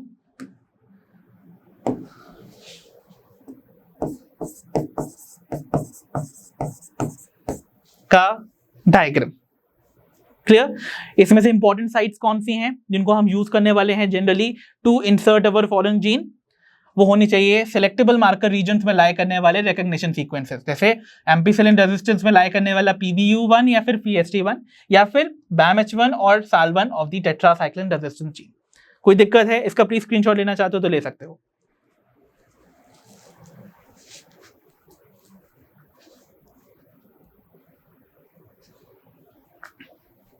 हो गया? गुड। सो क्लोनिंग साइट्स भी अब आपको समझ में आ गया। तो हमने अब तक डिस्कस कर लिए हैं भाई क्लोनिंग वेक्टर्स और उनके लिए रिक्वायर्ड जो आइडियल क्लोनिंग वेक्टर्स के फीचर्स हैं वो कौन कौन से हैं, उनको सभी को हमने डिटेल में समझ लिया। इनफैक्ट हमने PBR322 का भी इस्तेमाल देख लिया। अच्छा, अब हम बात करते हैं about certain very special vectors जो कि प्लांट्स और एनिमल्स के लिए इस्तेमाल किए जाते हैं। मतलब अगर मुझे अपना फॉरेन जीन प्लांट्स के अंदर ट्रांसफर कराना है या एनिमल्स के अंदर कराना है तो उस केस में आप कुछ स्पेशल वेक्टर्स का भी यूज कर सकते हो। अच्छा, एक बात बता दो, एक बड़ी ही आपको ऐसी बात बताता हूँ, एक स्पेशल बात है जो कि बड़ी सरप्राइजिंग लगेगी। आज हम ये जो थॉट प्रोसेस डेवलप कर पाए ना कि हम किसी एक ऑर्गेनिज्म का जीन किसी दूसरे ऑर्गेनिज्म, किसी दूसरे फॉरेन ऑर्गेनिज्म के अंदर इंट्रोड्यूस कर पा रहे हैं, ये आइडिया पता हमें कहां से आता है? सोचो, ये आइडिया हमें कुछ ऐसे ऑर्गेनिज्म से आता है, ऐसे बैक्टीरिया और वायरसेस से आता है जिनके अंदर कैपेबिलिटी होती है अपना जीन दूसरे के अंदर ट्रांसफर करने की। मतलब यूजुअली आपको सुना होगा कि एक ऑर्गेनिज्म जो है वो दूसरे ऑर्गेनिज्म के अंदर पैथोजन के रूप में अपना जो हार्मफुल सेगमेंट है डीएनए का या फिर पार्टिकल्स हैं उनको इंट्रोड्यूस कर देता है, जिसकी वजह से दूसरे ऑर्गेनिज्म को कुछ नुकसान झेलना पड़ता है या दूसरे ऑर्गेनिज्म के अंदर कुछ चेंजेस होते हैं। अब आपने ये प्रोसेस तो समझिए ना कि एज ओल्ड प्रैक्टिस है कि जहां पर बैक्टीरिया जो हैं या फिर जो वायरसेस हैं वो किसी ना किसी टाइप के दूसरे ऑर्गेनिज्म पर अटैक करते हैं और उनको उनके अंदर अपने इफेक्ट्स डेवलप करवाते हैं। ये सब कैसे पॉसिबल हो रहा था? बिकॉज ये पर्टिकुलर जो माइक्रो ऑर्गेनिज्म थे ना, ये छोटे छोटे बैक्टीरिया एंड वायरसेस, ये कैपेबिलिटी रखते थे to transfer their genetic material. और इसी से हमको भी आइडिया आया कि क्यों ना हम भी इन्हीं पर्टिकुलर पैथोजन के इन टूल्स का, जिसको वो इन्फेक्शन के लिए यूज कर रहे थे, उनको हम यूज कर सकते हैं टू ट्रांसफर सर्टेन जीन्स जो कि ह्यूमन के लिए या मैनकाइंड के लिए बेनिफिशियल हो सकते हैं। और इसी से आइडिया आया कि क्यों ना इन पैथोजेंस में ये यूज होने वाले जो टूल्स थे फॉर इन्फेक्शन, इनको हम टूल्स बना दें फॉर जेनेटिक इंजीनियरिंग। जैसे एग्जाम्पल के तौर पे देखो, प्लांट्स के केस में ना आपको एक बड़ा ही कॉमन, बहुत ही कॉमन वेक्टर देखने को मिलता था जिसका नाम था एग्रोबैक्टीरियम ट्यूबिफेशियंस, ओके, जो कि जनरली डाइकॉट प्लांट्स पे अटैक करता था, राइट। सो यहां पर आप देखो एग्रोबैक्टीरियम ट्यूबिफेशियंस जो है, एग्रोबैक्टीरियम ट्यूबिफेशियंस एक बैक्टीरियम है बच्चों। इसके पास क्या कैपेबिलिटी थी? जब ये प्लांट में इन्फेक्शन कॉज करता था ना डाइकॉट प्लांट्स के अंदर, तो ये क्या करता था, इन्फेक्शन करने के बाद जिस जगह पर, जिस सेल में उसने इन्फेक्शन किया है बैक्टीरिया ने, वो सेल को इस तरीके से ट्रांसफॉर्म करता था कि वो सेल अनकंट्रोल्ड डिवीजन स्टार्ट कर देते थे। मतलब इतनी तेजी से डिवाइड करने लगते थे बिना किसी कंट्रोल के कि वहां पर एक ट्यूमर डेवलप हो जाता था, राइट। और ट्यूमर डेवलप होने के बाद उस ट्यूमर सेल्स से ये बैक्टीरिया अपने लिए रिक्वायर्ड जो भी डिजायर्ड केमिकल्स है ना, वो सिंथेसाइज करवाते थे और उसको यूज करते थे। समझ रहे हो कितना शाना है ये वाला एग्रोबैक्टीरियम ट्यूबिफेशियंस, कितना ज्यादा स्मार्ट है। तो इसने क्या किया, इसने प्लांट के अंदर इन्फेक्शन कॉज किया, जिस सेल के अंदर इन्फेक्शन किया उस सेल को ट्रांसफॉर्म कर दिया टू बिकम अ ट्यूमर। मतलब वो अनकंट्रोल तरीके से डिवाइड करेगा तो सेल का मास क्रिएट हो जाएगा जो कि एक वॉल्यूम ऑक्यूपाई कर लेगा which will appear as a tumour, right. और इन ट्यूमर के सेल्स के अंदर ये बैक्टीरियम अपने लिए रिक्वायर्ड डिजायर्ड केमिकल्स को प्रोड्यूस करवाता था, ओके। ये सब कैसे करवा रहा था? ये बैक्टीरिया एक्चुअली में अपना एक डीएनए, एक बेसिकली एक प्लाज्मिड डीएनए ट्रांसफर करता था जिसके अंदर एक आने वाला सीक्वेंस जिसे टीडीएनए कहते थे, वो टीडीएनए ही ये सारा काम करवा रहा था, ट्यूमर भी इंड्यूस करवा रहा था और रिक्वायर्ड केमिकल्स भी प्रोड्यूस करवा रहा था। तो देख रहे हो यहाँ पर एक्चुअली यहाँ पर ये वो टीआई प्लाज्मिड ही दिखाया जा रहा है। टीआई मतलब यहाँ पर एक्चुअली देखो इसका नाम है टीआई मतलब ट्यूमर इंड्यूसिंग, ओके।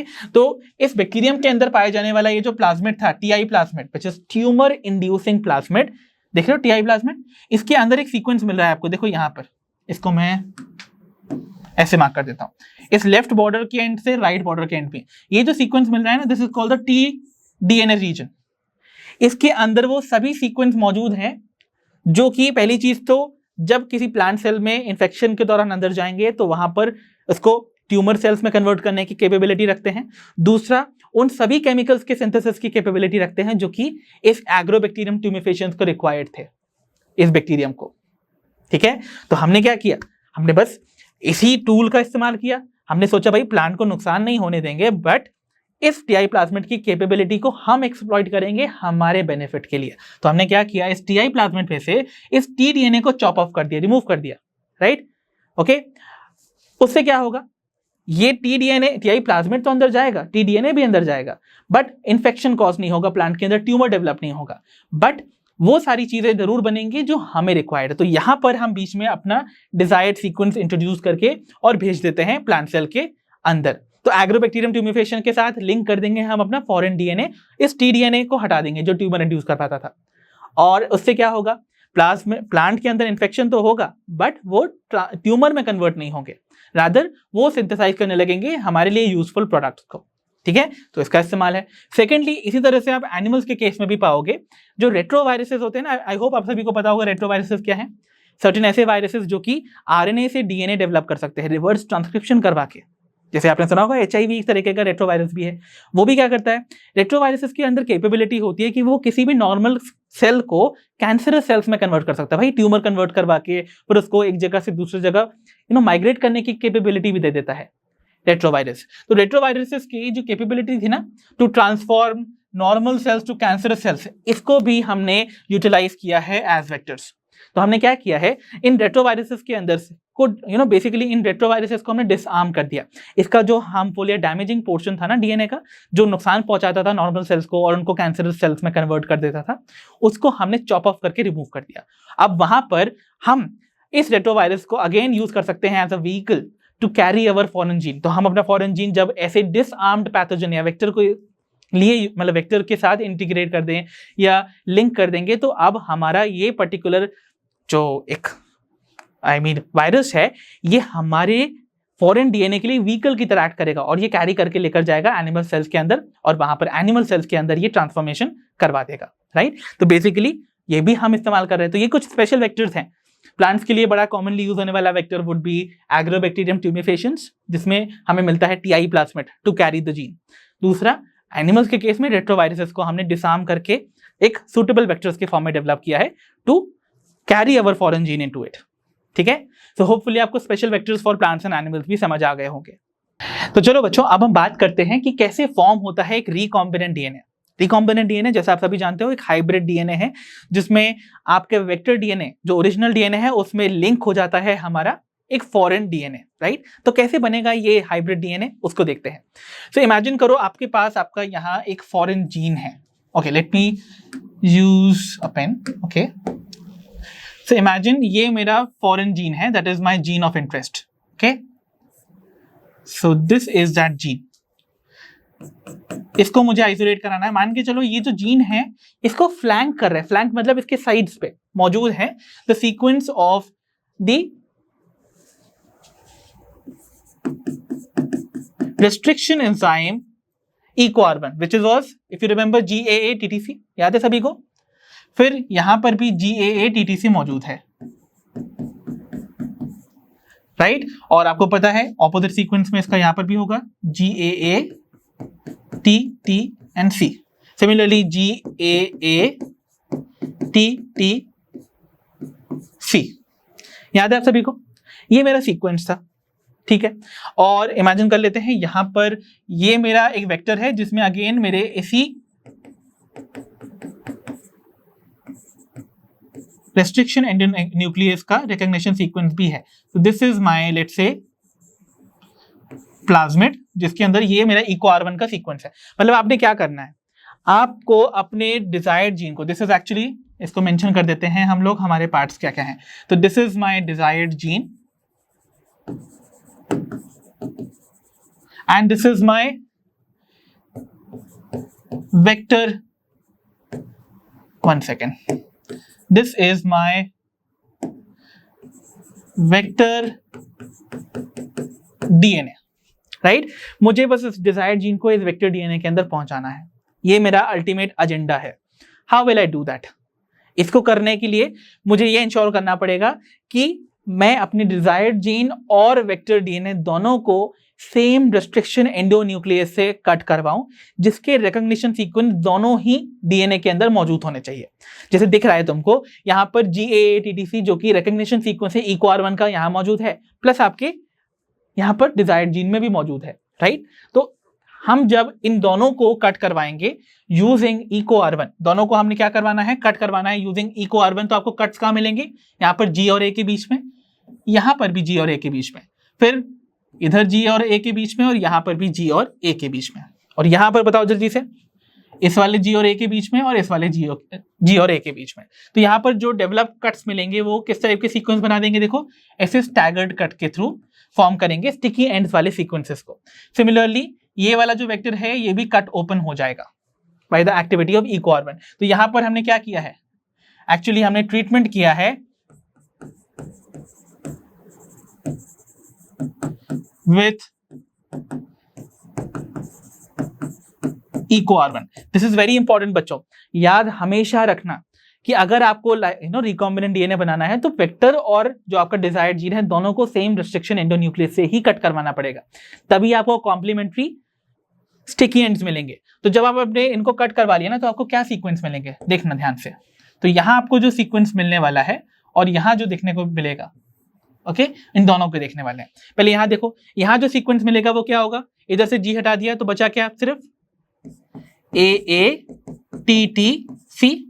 और यहाँ नीचे सिर्फ G है, राइट। ये आपका डिजायर्ड जीन का सीक्वेंस चल रहा है, right, this is that sequence. फिर यहाँ पर सिर्फ G बचा और यहाँ पर CTT और AA बचा, राइट, इतना ही सीक्वेंस है, गॉट इट। यहाँ पर देखो जब आपने इसको कट ओपन करवाया इस वेक्टर को by treating it with EcoR1, तो यहाँ क्या मिलेगा, यहाँ पर आपको G वाला पोर्शन और CTTAA सेपरेटेड नजर आएगा, राइट। और यहाँ पर आपको इधर का G वाला पोर्शन अलग और इधर पर CTTAA सेपरेट नजर आएगा। और ये बाकी वाला सीक्वेंस जो होगा वो क्या हो जाएगा इस तरीके से। अब ये काफी बड़ा हो गया, मैं इसको छोटा कर लेता हूँ तभी हमको स्पेस की इशू हो जाएगा। ओके, तो लेट्स सी कि ये एक स्ट्रैंड का सीक्वेंस और ये दूसरे स्ट्रैंड का सीक्वेंस है। आपने देखा, अब आपका जो वेक्टर है वो उसकी एक क्लोनिंग साइट पे ही हमने कट करवाया है उसके रिकॉग्निशन सीक्वेंस को विथ द रेस्ट्रिक्शन एंडोन्यूक्लियस। तो आपको देखो ये वेक्टर ओपन होता हुआ नजर आ गया। अब नोटिस करो यहां पर कौन कौन से सीक्वेंस अनपेयर्ड हैं, ये वाला TTAA और यहां पर AATT, राइट। सिमिलरली देखो यहां पर TTAA का सीक्वेंस कॉम्प्लीमेंट्री यहां मौजूद है ना, और इस AATT का कॉम्प्लीमेंट्री सीक्वेंस देखो यहां मौजूद है। तो क्या इन इस EcoR1 से ट्रीट करवाए यानी कि रेस्ट्रिक्शन एंडोन्यूक्लियस से कट करवाए हुए हमारे जीन ऑफ इंटरेस्ट और वेक्टर को हम लाइगेट नहीं करा सकते हैं? ये लाइगेट मतलब इनको ज्वाइन नहीं करवा सकते हैं क्या? करवा सकते हैं ना, ज्वाइन करवा सकते हैं। क्यों? क्योंकि इनके पास आपस में कॉम्प्लीमेंट्री स्टिकी एंड्स मौजूद हैं। तो यहां क्या होने वाला है, इनकी हम कंबाइनिंग करवा देंगे। ओके, इनको हम लाइगेट करवा देंगे या ज्वाइन करवा देंगे आप कह सकते हो। और लाइगेट करवाने के बाद आपको जो सीक्वेंस मिलेगा वो कैसा होने वाला है देखना। सो यहां पर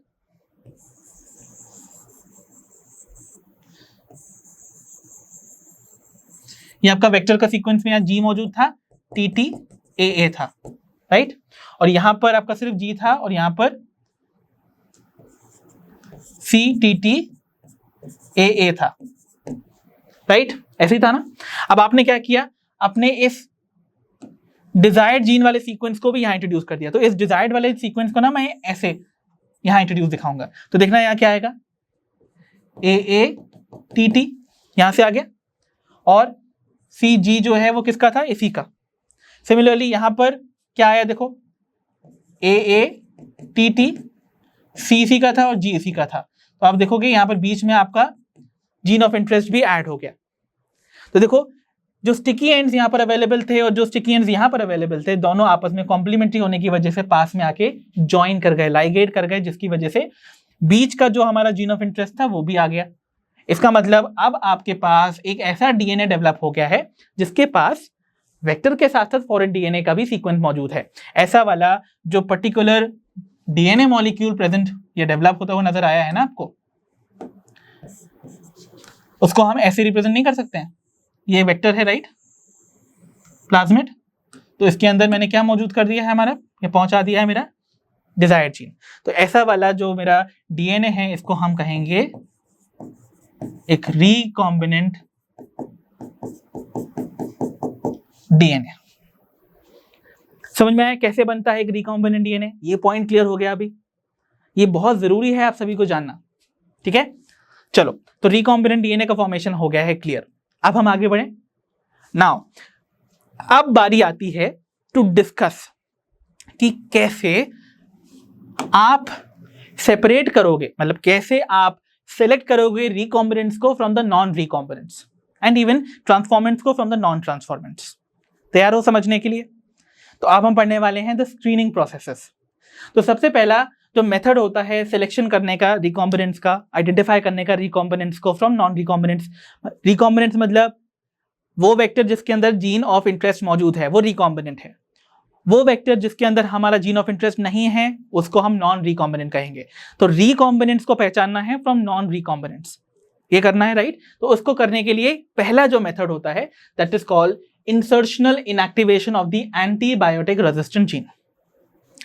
ओके, अब तुम्हें एक लॉजिक लगाना, मैंने तुमको बोला था जैसे PBR322 को हमने डिस्कस किया था, मैंने बोला था कि जनरली जो हम फॉरेन जीन इंसर्ट करवाना चाहते हैं वो हम उस रिकग्निशन सीक्वेंस पे करवाना चाहते हैं जो कि सिलेक्टेबल मार्कर रीजन में लाया कर रही है। जैसे मैंने बोला था हम या तो एम्पीसिलिन रेजिस्टेंट जीन में मौजूद PST1 और PVU1 वाली साइट को यूज कर सकते हैं राइट, या फिर हम BAMH1 और SAL1 वाली साइट को यूज करते हैं। मतलब इनमें से अगर मुझे किसी भी साइट में अपना जीन ऑफ इंटरेस्ट यूज या इंट्रोड्यूस करवाना होगा, इन दैट केस मुझे अपने फॉरेन जीन को भी उसी रिकग्निशन सीक्वेंस वाले रेस्ट्रिक्शन एंडोन्यूक्लियस से भी कट कराना पड़ेगा। इमेजिन करो कि मैं चाहता हूं कि मेरा जो फॉरेन जीन है वो जाके टेट्रासाइक्लिन रेजिस्टेंट जीन वाले सिलेक्टेबल मार्कर रीजन में इंट्रोड्यूस हो BAMH1 की साइट पे, मैं ही चाहता हूं। तो मैं क्या करूंगा, मैं BAMH1 का ही इस्तेमाल करूंगा। BAMH1 एक रेस्ट्रिक्शन एंडोन्यूक्लियस है राइट, एक एंजाइम है जिसकी मदद से मैं अपने फॉरेन जीन को पहले कट करवाऊंगा ताकि उस पर क्या मिल जाए मुझे, मुझे उसमें स्टिकी एंड्स मिल जाएं, और मैं BAMH1 यहां पर भी इंट्रोड्यूस करवाऊंगा, मतलब अपने BAMH1 की मदद से इस वेक्टर को भी कट करवाऊंगा ताकि यहां पर भी ये वेक्टर ओपन हो जाए और इसके स्टिकी एंड्स मौजूद हो जाए, ताकि हमें उन दो डीएनए को यानी कि वेक्टर डीएनए को और अपने डिजायर्ड फॉरेन जीन को लाइगेट करवाने में कोई डिफिकल्टी नहीं हो। लाइगेट कैसे होता है अभी पिछले ही स्लाइड में समझा है राइट, बोलना नहीं। ओके, तो देखो इमेजिन करो कि यहां पर ये मेरा डिजायर्ड जीन है या फिर लेट्स से ये मेरा जीन ऑफ इंटरेस्ट है, इसको फॉरेन जीन कह सकते हो ना तुम लोग, फॉरेन जीन है। ओके, तो ये जो जीन ऑफ इंटरेस्ट है मैंने लेट्स सपोज इसको इंट्रोड्यूस किया टेट्रासाइक्लिन रेजिस्टेंट जीन में। ओके, मैंने इसको यहां बीच में इंट्रोड्यूस कर दिया। कहां इंट्रोड्यूस किया, देखो यहां पर लाके इसको जोड़ दिया। क्यों किया, कैसे किया होगा, मैंने इसको BAMH1 से कट करवाया अपने डिजायर्ड जीन को, तो इसके पास BAMH1 की रिकग्निशन सीक्वेंस का स्टिकी एंड मौजूद था, और यहाँ पर भी टेट्रासाइक्लिन को मैंने BAMH1 से कट करवाया, उसके पास भी स्टिकी एंड था। दोनों के स्टिकी एंड आपस में कॉम्प्लीमेंट्री होने की वजह से ज्वाइन हो गए, तो यहाँ पर मेरा एक रिकॉम्बिनेंट डीएनए डेवलप हो गया। बट मेरे एम्पीसिलिन रेजिस्टेंट जो दूसरा वाला सिलेक्टेबल मार्कर था ना, उसको कुछ नहीं हुआ, उसमें मैंने कुछ किया ही नहीं। तो ये एम्पीसिलिन रेजिस्टेंट जो सिलेक्टेबल मार्कर रीजन है ना, ये अभी भी इंटैक्ट है। ओके, अब एक लॉजिक से सोचना, टेट्रासाइक्लिन रेजिस्टेंस वाले जो सीक्वेंस था उसमें मैंने नया सीक्वेंस ऐड कर दिया है इस जीन ऑफ इंटरेस्ट के फॉर्म में, तो क्या ये टेट्रासाइक्लिन रेजिस्टेंस प्रोवाइड करने वाला जीन अभी भी एक्टिव रहेगा? नहीं करेगा, नहीं रहेगा ना। क्यों नहीं रहेगा? क्यों? क्योंकि यहां पर टेट्रासाइक्लिन रेजिस्टेंस जीन वाले सीक्वेंस में मैंने अपना फॉरेन जीन सीक्वेंस बीच में ऐड कर दिया, तो नए सीक्वेंसेस ऐड होने की वजह से पुराना सीक्वेंस, पुराना रिजल्ट या पुराना प्रोडक्ट बना था, अब ये नया सीक्वेंस आ गया तो नया प्रोडक्ट बनेगा, और वो प्रोडक्ट टेट्रासाइक्लिन के अगेंस्ट इस पर्टिकुलर प्लाज्मिड को रेजिस्टेंस प्रोवाइड नहीं कर पाएगा, कन्फर नहीं कर पाएगा। समझ रहे हो? तो इसका मतलब due to insertion of the foreign gene, इस फॉरेन जीन के इंसर्शन होने की वजह से एंटीबायोटिक रेजिस्टेंट जीन जो है वो बेसिकली इनएक्टिव हो जा रहा है। इसीलिए इस प्रोसेस का नाम है insertional inactivation of the antibiotic resistant gene. समझ में आया कि नहीं? ओके, तो यहां होने के वाला है, तो मैंने सपोज अपना जीन इंटरेस्ट करा दिया, इंट्रोड्यूस करवा दिया, ठीक है। अच्छा पहले तो इसको समझ लो, इस पॉइंट को मैं जो मैंने बताया तुमको लिखवा भी देता हूं कि insertion of foreign gene in antibiotic resistant region या रीजन की बजाय पे जीन कर देता हूं,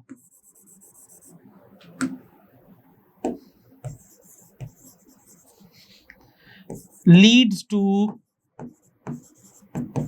इट्स इनएक्टिवेशन। ठीक है, तो इनएक्टिवेशन हो जाएगा।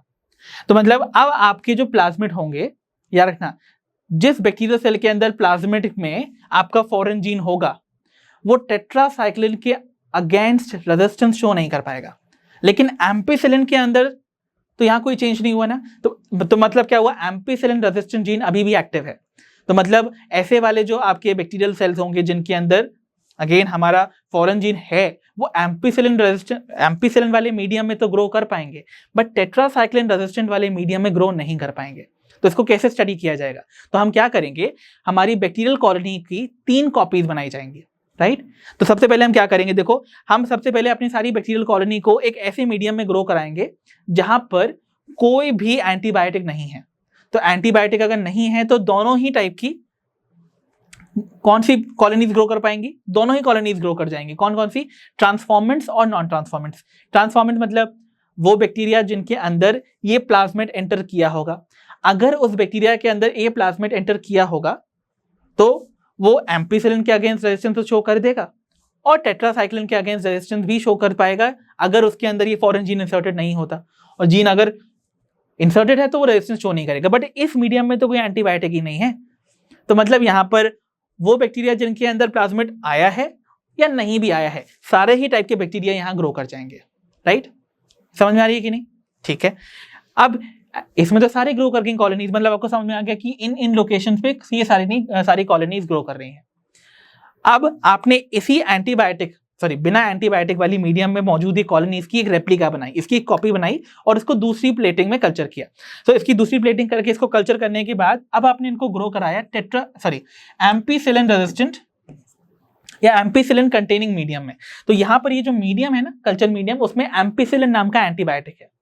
तो एम्पिसिलिन नाम का एंटीबायोटिक अगर होगा तो सिर्फ वो वाले बैक्टीरिया ग्रो कर पाएंगे जिनके अंदर ये प्लाज्मिड आया होगा, क्योंकि प्लाज्मिड में एम्पिसिलिन रेजिस्टेंट जीन अभी भी एक्टिव है, राइट। तो इसका मतलब जिन बैक्टीरियल सेल्स के अंदर, जिन भी बैक्टीरियल कॉलोनीज के अंदर एम्पिसिलिन रेजिस्टेंट जीन मौजूद है इन द प्लाज्मिड, वो सारी बैक्टीरियल कॉलोनीज ग्रो कर जाएंगी। तो इसका मतलब अब आप अगर देख रहे हो कि सिर्फ 3 कॉलोनीज बची हैं, इसका मतलब बाकी की कॉलोनीज में आपका प्लाज्मिड आया ही नहीं था। समझ में आया कि नहीं। एम्पिसिलिन रेजिस्टेंट जीन किसके अंदर, किस पर मौजूद है, प्लाज्मिड पर। प्लाज्मिड को बैक्टीरिया को अपने सराउंडिंग से अंदर लेना होगा ना, अंदर लेने की प्रोसेस को ट्रांसफॉर्मेशन कहते हैं, राइट। प्लाज्मिड को या फॉरेन डीएनए को सराउंडिंग से अंदर लेने की प्रोसेस को हम ट्रांसफॉर्मेशन कहेंगे, राइट।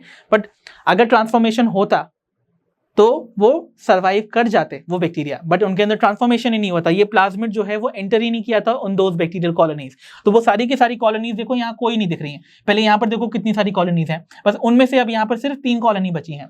मतलब ये जो 3 कॉलोनीज है ना, जो एम्पिसिलिन मीडियम में सर्वाइव कर रही हैं, actually these are the transformants. ये ट्रांसफॉर्मेंट्स हैं, मतलब इनके अंदर बैक्टीरियल सेल के अंदर, बैक्टीरियल कॉलोनीज के अंदर you will find plasmid is present, plasmid मौजूद है। बाकी जितनी डिसअपियर हो गई है ना, उनके अंदर प्लाज्मिड नहीं था, तभी तो उनके अंदर ये एक्टिव एम्पिसिलिन रेजिस्टेंट जीन जो है उनको बचा नहीं पाया, है ना, उनके अंदर आया ही नहीं वो जीन, ठीक है। दूसरा, अब आपने क्या किया, अब प्लाज्मिड तो आया है इन 3 कॉलोनीज के अंदर, पर इन 3 कॉलोनीज में से किन वाले प्लाज्मिड के अंदर हमारा फॉरेन जीन है, कौन कौन सी वो कॉलोनीज हैं जिनके अंदर मेरा फॉरेन जीन है, यही चेक करना है। तो इसका मतलब अब मुझे चेक करना पड़ेगा कि इन 3 कॉलोनीज जिनके अंदर प्लाज्मिड की एंट्री हुई है, इन 3 कॉलोनीज में से कौन सी वो कॉलोनी है जिसके अंदर प्लाज्मिड में मेरा फॉरेन जीन भी है।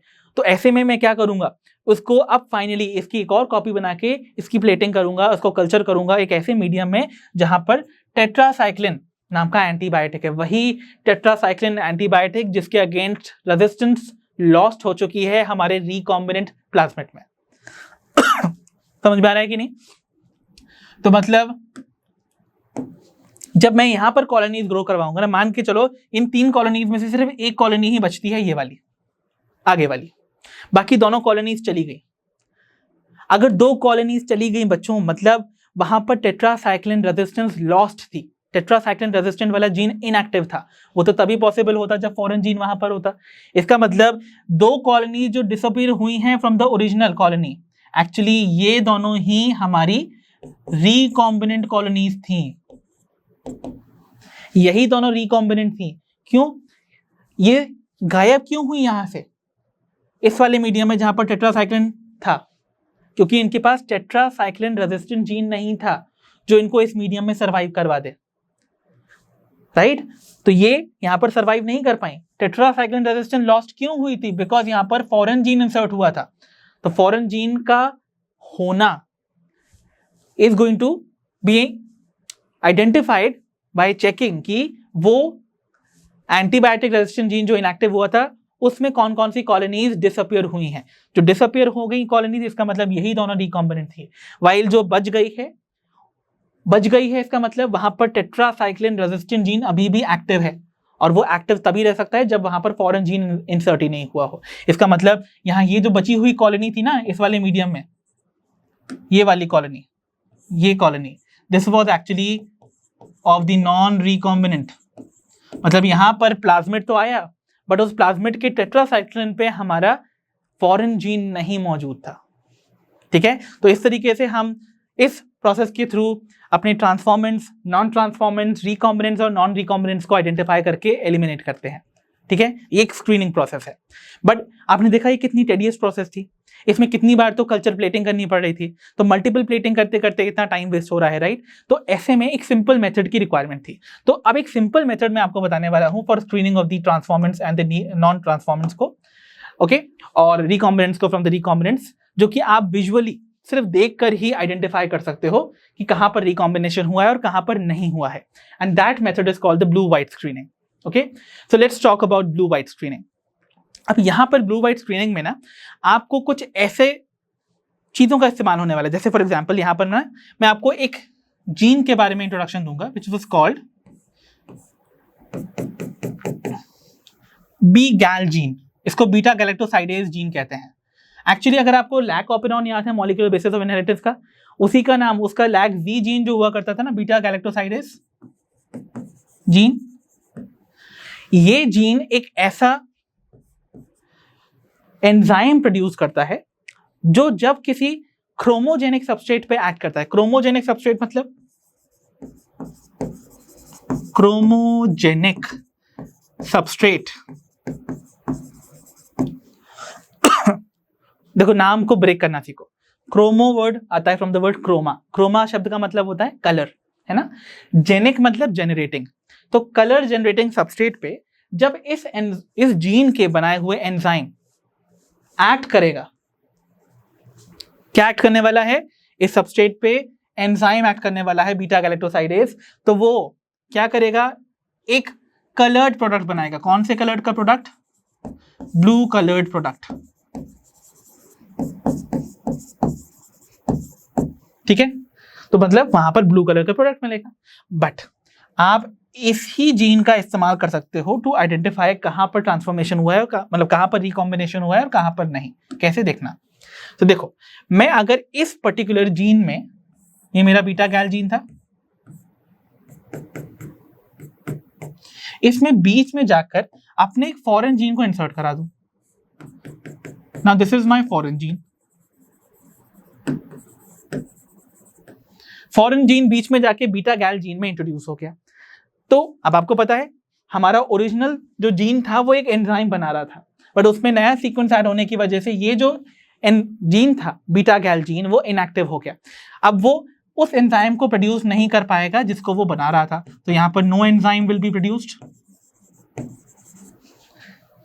अगर एंजाइम ही नहीं बनेगा तो क्या कोई क्रोमोजेनिक सबस्ट्रेट किसी कलर्ड प्रोडक्ट में कन्वर्ट हो पाएगा? नहीं हो पाएगा, राइट? तो कोई भी कलर्ड प्रोडक्ट नहीं बनेगा। तो यहां पर आपको जो कॉलोनीज होंगी वो वाइट अपीयर करेंगी, राइट? तो वाइट कॉलोनीज आपको तब अपीयर करेंगे। अच्छा, मैं इसको वाइट ही से दिखा देता हूं ताकि तुमको कोई कंफ्यूजन नहीं होना चाहिए।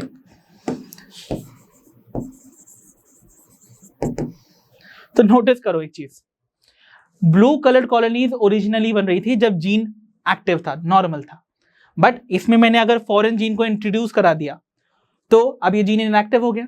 जीन नहीं काम कर रहा है तो उसका एंजाइम नहीं बन रहा है ना? जीन ही तो ट्रांसक्रिप्शन एंड ट्रांसलेशन के बाद प्रोटीन बनाता जो कि एंजाइम की तरह एक्ट करता है इस रिएक्शन में, जिसमें रिएक्शन में जब वो पार्टिसिपेट करता तो किसी क्रोमोजेनिक सबस्ट्रेट को एक ब्लू कलर के प्रोडक्ट में कन्वर्ट करा देता। बट ऐसा हो ही नहीं रहा है क्योंकि जीन ही इनएक्टिव हो गया, एंजाइम नहीं बन रहा है, तो कॉलोनीज पे कोई कलर ही नहीं आएगा। तो ऐसे में जो भी व्हाइट कलर की कॉलोनीज आपको बैक्टीरियल कल्चर में देखने को मिलेंगी ना, वो रिप्रेजेंट करेंगी उन पर्टिकुलर बैक्टीरियल कॉलोनीज को जहां पर एक्चुअली रिकॉम्बिनेशन हुआ है, मतलब फॉरेन जीन का इंसर्शन हुआ है। So white colonies actually represent the recombinants.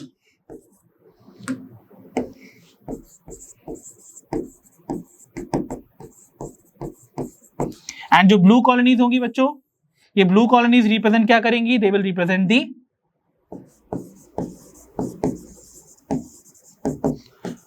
Non recombinants. समझ में आया बच्चों? तो देखो इस वाले रिएक्शन में आपको जितनी ब्लू कॉलोनीज दिख रही हैं, they are actually non recombinant, मतलब उसमें मेरा फॉरेन जीन नहीं है, और जितनी व्हाइट कॉलोनीज हैं उनमें मेरा व्हाइट जीन है, जो मेरा फॉरेन जीन है वो है, राइट? तो वो रिकॉम्बिनेंट को रिप्रेजेंट करेंगे। तो इस तरीके से बस आपको कल्चर प्लेट को बस देखना होगा और विजुअली देखकर ही पहचान लोगे कौन कौन सी कॉलोनीज में जीन इंसर्ट हुआ है, कौन कौन सी में नहीं हुआ है, right? This was an easy method, right? इसीलिए इसको हम कहते हैं blue white screening method. So with this I guess अभी तक के कॉन्सेप्ट जो मैंने आपको बताया वो समझ में आए होंगे। अच्छा, इससे पहले मैं आगे बढ़ूं, आप सभी को बता देता हूं कि आप सभी जैसे जानते हो कि लर्नो हब एक फ्री लर्निंग प्लेटफॉर्म है। तो लर्नो हब के सारे फ्री बेनिफिट्स फीचर्स को अगर आपको बेनिफिट लेना है, उसके लिए आपको डाउनलोड करना चाहिए हमारे ऐप को फ्रॉम गूगल प्ले स्टोर। तो गूगल प्ले स्टोर पर जाओ, लर्नो हब टाइप करो, वहां पर आपको हमारा ऐप मिलेगा। ऐप डाउनलोड करो और वहां पर बहुत सारे फीचर्स जैसे कि रेडीमेड नोट्स को एक्सेस कर सकते हो रिवाइज नोट सेक्शन में, DBP online test, sample paper, PYQ सभी को प्रैक्टिस कर सकते हो फ्री में। मोरओवर आपको अगर कोई क्वेश्चंस हैं जिनमें आपको डाउट्स आते हैं तो वो डाउट्स भी आप हमको भेज सकते हो वहां पर आस्क क्वेश्चन सेक्शन में, जहां पर आपके कोई भी डाउट्स को हम विद इन 24 आवर्स आंसर करते हैं और आपको उसका सोल्यूशन भेजते हैं। क्लियर? ओके, सो आगे बढ़ूं इससे पहले आपको अगर कुछ स्क्रीनशॉट लेना हो तो प्लीज स्क्रीनशॉट ले सकते हो यहाँ पर। तो चलो बच्चों, अब हम फाइनली बढ़ते हैं towards our final tool for genetic engineering which is the competent host. Host आप जानते हो ना, होस्ट हम उस ऑर्गेनिज्म को कह रहे हैं जिसके अंदर अपना फॉरेन जीन हम ट्रांसफर करवाएंगे थ्रू द वेक्टर, है ना? वेक्टर डीएनए के थ्रू जिस ऑर्गेनिज्म के अंदर अपना हम डीएनए ट्रांसफर करवा रहे हैं, जीन ऑफ इंटरेस्ट ट्रांसफर करवा रहे हैं, वही होस्ट है। बट उसके आगे वर्ड लगा है कॉम्पिटेंट। कॉम्पिटेंट मतलब क्या होता है? कॉम्पिटेंट शब्द का मतलब होता है किसी चीज के लिए तैयार, मतलब to be ready for something. किस चीज के लिए तैयार करना है होस्ट को? To take up that DNA. Okay, उस डीएनए को अपने अंदर लेने के लिए ही हमें होस्ट को रेडी करना है। तो ऐसा होस्ट जो कि रेडी है to take up the DNA, उसको हम कॉम्पिटेंट होस्ट कहेंगे, राइट? अब डीएनए को अंदर पहुंचाने के लिए, किसके अंदर? होस्ट के अंदर पहुंचाने के लिए उसको रेडी क्यों करवाना पड़ता है? उसके पीछे कोई रीजन तो होगा ना, एक लॉजिक से सोचो। डीएनए बच्चों, अगर डीएनए का आप स्ट्रक्चर याद रखते हो तो आपको पता होगा डीएनए पे फॉस्फेट ग्रुप होता है जो कि उस पर नेगेटिव चार्ज लगाता है। इसका मतलब वो एक पोलर मॉलिक्यूल की फॉर्म में डेवलप होता है। एंड पोलर मॉलिक्यूल जो है वो पोलर सॉल्वेंट्स में डिसॉल्व होते हैं। पोलर सॉल्वेंट का एक एग्जांपल वाटर है, जिसका मतलब डीएनए जो है वो एक्चुअली में वाटर सॉल्वेंट में डिसॉल्व होता है। It is a water loving molecule, इसीलिए हम कहते हैं कि डीएनए जो है it is hydrophilic in nature. But अगर इस डीएनए को किसी सेल के अंदर जाना है, होस्ट सेल के अंदर जाना है, तो डेफिनेटली उसको उसकी बाउंड्रीज क्रॉस करनी होंगी। अब एक नॉर्मल एनिमल सेल ले लेते हैं जिसकी आउटरमोस्ट बाउंड्री उसकी सेल मेम्ब्रेन है। तो सेल मेम्ब्रेन के अंदर जाना है ना डीएनए को, सराउंडिंग से, बट सेल मेम्ब्रेन आप सभी जानते हो मिलके बनती है किससे? फॉस्फोलिपिड बाइलेयर से, है ना। उसका नेचर ही लिपोप्रोटीनेशियस है, वो लिपिड्स और प्रोटीन से मिलके बनता है ना। और लिपिड्स जो है वो कैसे मॉलिक्यूल है? नॉन पोलर मॉलिक्यूल, और नॉन पोलर मॉलिक्यूल हमेशा नॉन पोलर सॉल्वेंट्स में ही डिसॉल्व होते हैं। बट वाटर तो एक पोलर मॉलिक्यूल है, नॉन पोलर तो है नहीं। इसका मतलब डीएनए जो है, क्योंकि वो तो वाटर लविंग है, वो तो वाटर में डिसॉल्व हो सकता है, बट जो लिपिड के मॉलिक्यूल्स हैं वो वाटर लविंग नहीं है, they are hydrophobic, they are water repelling molecules. तो ऐसे में एक वाटर लविंग सब्सटेंस एक वाटर रिपेलिंग सब्सटेंस के थ्रू कैसे पास कर सकता है, इजंट इट? तो इसीलिए हमें इस सेल मेम्ब्रेन को रेडी बनाना पड़ता है to accept that DNA, otherwise ये डीएनए इस सेल मेम्ब्रेन के अंदर पास ही नहीं कर पाएगा, है ना। दोनों के नेचर ही ऑपोजिट है। तो DNA being hydrophilic can not pass through the cell membrane, और सेल मेम्ब्रेन के थ्रू ये पास नहीं हो रहा है, इसका मतलब हमें इसको रेडी करवाना है। तो यहाँ पर लिखा हुआ है कि होस्ट को हमें कंपीटेंट बनाना पड़ता है, it is to be made competent to accept that DNA molecule. अब इसको रेडी करवाने के लिए, to accept that DNA molecule, हम दो मेथड्स अप्लाई कर सकते हैं। पहला मेथड है केमिकल मेथड, जहाँ पे हम केमिकल्स का इस्तेमाल करेंगे, जाहिर सी बात है। और दूसरा है फिजिकल मेथड्स, जहाँ पर कुछ फिजिकल मेथड्स के थ्रू भी हम डीएनए को सेल के अंदर पहुंचा सकते हैं, ठीक है। ओके, अच्छा एक बात और याद रखो, कौन कौन से कॉम्पिटेंट होस्ट हो सकते हैं कॉमनली? तो कॉमन जो होस्ट आपको देखने को मिलेंगे would be the bacteria and east. देखो बैक्टीरिया तो प्रोकैरियोटिक सेल है, और ईस्ट एग्जांपल है यूकैरियोटिक सेल का, फंजा है एक तरह की, बट यूनिसेल्युलर फंगस है, इसीलिए इसको बैक्टीरिया की तरह सिंस इजीली कल्चर किया जा सकता है, इसीलिए ये एक प्रेफर्ड होस्ट हो सकता है amongst all different type of organisms, right. तो yeast and bacteria can be our very ideal host. And आपको करवाना क्या है इस प्रोसेस में? इस बाहर मौजूद डीएनए को अंदर पहुंचाना है बैक्टीरियल सेल या किसी भी होस्ट सेल के अंदर। तो उसको हमको इस तरीके से अंदर ट्रांसफॉर्म करवाना है, इंट्रोड्यूस करवाना है इनटू द बैक्टीरियल सेल। यही है वो ट्रांसफॉर्मेशन की प्रोसेस। ओके, लेट अस सी कि इन दो मेथड्स की मदद से हम कैसे अपने डीएनए को अपने होस्ट सेल के अंदर पहुंचा सकते हैं, राइट। पहला मेथड डिस्कस करते हैं, विच इज द केमिकल मेथड। तो देखो केमिकल मेथड में हम करने क्या वाले हैं, जो हमारा होस्ट सेल है, सबसे पहले हम, अगर उसके पास एक सेल वॉल है, तो सेल वॉल में जो पोर्स हैं उसके साइज को इंक्रीज कराने की कोशिश करेंगे, ताकि उसका साइज इतना इनफ हो जाए, इतना साइज इतना इंक्रीज इनफ हो जाए कि बाहर से डीएनए मॉलिक्यूल अंदर जा सके। तो सबसे पहले होस्ट सेल को हम ट्रीट करवाते हैं एक डाइवैलेंट आयन के साथ। यूजुअली डाइवैलेंट कैटायन यूज करेंगे, पॉजिटिवली चार्ज्ड आयन। तो डाइवैलेंट कैटायन जैसे बेस्ट एग्जांपल है कैल्शियम ओवर हियर, देख लो इसमें 2 +2 की वैलेंसी है, पॉजिटिव 2 वैलेंसी है ना। तो होस्ट के सेल्स को हम एक ऐसे मीडियम में प्लेस करते हैं जहां पर हम कैल्शियम आयंस को ऐड कर रहे हैं as salts. So calcium ion जो कहें वो क्या करने वाले हैं? They will increase the pore size of the cell wall of the host. Host के सेल वॉल का ये सेल वॉल पे मौजूद जो पोर साइज है उसको ये इंक्रीज कर देंगे, ठीक है। अब एक बार आपने इसको केमिकली कंपीटेंट बना दिया, केमिकल से ट्रीट करवा दिया, अब बारी है कि इस सेल को, जिनको हमने कैल्शियम आयन के मीडियम में ग्रो करवाया था जिससे कि पोर साइज इंक्रीज हो, इनको अब हम देते हैं एक heat shock treatment. So this treatment with the divalent cation is followed by the heat shock treatment. Okay, तो this heat shock treatment actually ये क्या है इसको समझते हैं। देखो, तो आपने अपने सबसे पहले होस्ट को क्या बनाया? कॉम्पिटेंट बनाया केमिकली, है ना, by treating it with what? Calcium ion, right. तो आपने इसको केमिकली ट्रीटमेंट दे दिया है, आपने कैल्शियम आयन से इसको करवा दिया, इंट्रोड्यूस करवा दिया, है ना, ट्रीट करवा दिया। अब इसके बाद इसको हम इंक्यूबेट करेंगे लोअर टेम्परेचर पे। तो इसको हम लगभग 0 डिग्रीज पे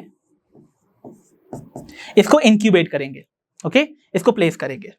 अब इस टेम्परेचर पे आपके बैक्टीरियल सेल्स या होस्ट सेल मौजूद हैं, और बाहर सराउंडिंग में क्या मौजूद है? हमारे प्लाज्मिड्स हैं, वेक्टर्स हैं, ओके, ये सराउंडिंग में है।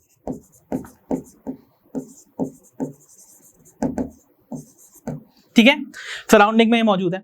तो प्लाज्मिड जो सराउंडिंग में मौजूद हैं उनको अंदर पहुंचाने के लिए इस बैक्टीरियल सेल के अंदर या होस्ट सेल के अंदर हम क्या करेंगे? सडनली जो 0 डिग्री सेल्सियस का टेम्परेचर है उसको रेज करेंगे for just a very short period of time, लगभग लेट्स से 30 सेकेंड्स। तो लगभग 30 सेकेंड्स के लिए इस टेम्परेचर को हम 0 डिग्री से रेज करेंगे अप टिल 42 डिग्रीज, और फिर उसके बाद 30 सेकेंड्स के बाद वापस से इसको ड्रॉप बैक कर देंगे टू 0 डिग्री सेल्सियस। अब ये जो ट्रीटमेंट हुआ ना बिल्कुल छोटी सी देर के लिए था, बट उस 30 सेकेंड के पीरियड के दौरान इस होस्ट सेल को, जो कि केमिकली कॉम्पिटेंट बनाया गया था by treating it with calcium ions, उसको एक शॉक लगेगा 42 डिग्री सेल्सियस का, और उसके बाद वो वापस 0 डिग्री सेल्सियस पे आ जाएगा। इस एक्शन के दौरान जो सेल है ना, वो आसानी से बाहर मौजूद डीएनए मॉलिक्यूल्स को अपने अंदर रिसीव कर लेते हैं। तो in this case what we see is कि एक सेल जो है वो ट्रांसफॉर्मेशन अंडरगो कर ले रहा है, it is accepting the molecule of the DNA which is present outside, और इस तरीके से रिकवरी के बाद आपको जो बैक्टीरियल सेल मिलेंगे या फिर होस्ट सेल मिलेंगे, उसके अंदर आपका डिजायर्ड डीएनए जो है वो अंदर एंट्री ले चुका होगा। So this was the chemical method, जहां पर हमने कैल्शियम आयन डाइवैलेंट कैटायन से ट्रीटमेंट करवाने के बाद उसको हीट शॉक ट्रीटमेंट की मदद से डीएनए को एंट्री दिलवाई है इनटू द होस्ट सेल। दूसरे आते हैं भाई कुछ फिजिकल मेथड्स। अब देखो, ये जो फिजिकल मेथड्स हैं ये प्लांट्स एंड एनिमल्स के केस में डिफरेंट हो सकते हैं। जैसे एनिमल्स के केस में एक कॉमन मेथड जो हम यूज करते हैं which is called micro injection. अब इंजेक्शन के थ्रू हम क्या करते थे, कोई भी ड्रग या मेडिसिन को अपनी बॉडी के अंदर डायरेक्टली इंजेक्ट कर रहे हैं ना, इंट्रोड्यूस कर रहे हैं। सिमिलरली यहाँ पर भी होगा। यहाँ पर हम जो हमारा रिकॉम्बिनेंट डीएनए है, जिस डीएनए को मुझे पहुंचाना है एनिमल सेल के न्यूक्लियस तक, उसको डायरेक्टली उस एनिमल सेल के न्यूक्लियस तक हम पहुंचाएंगे थ्रू अ माइक्रो इंजेक्शन या माइक्रोपिपेट। तो आप नोटिस करो यहाँ पर ना, अपने जो ये मेरा एनिमल सेल है, ये आपका एनिमल सेल है, see so this is let's say the animal cell,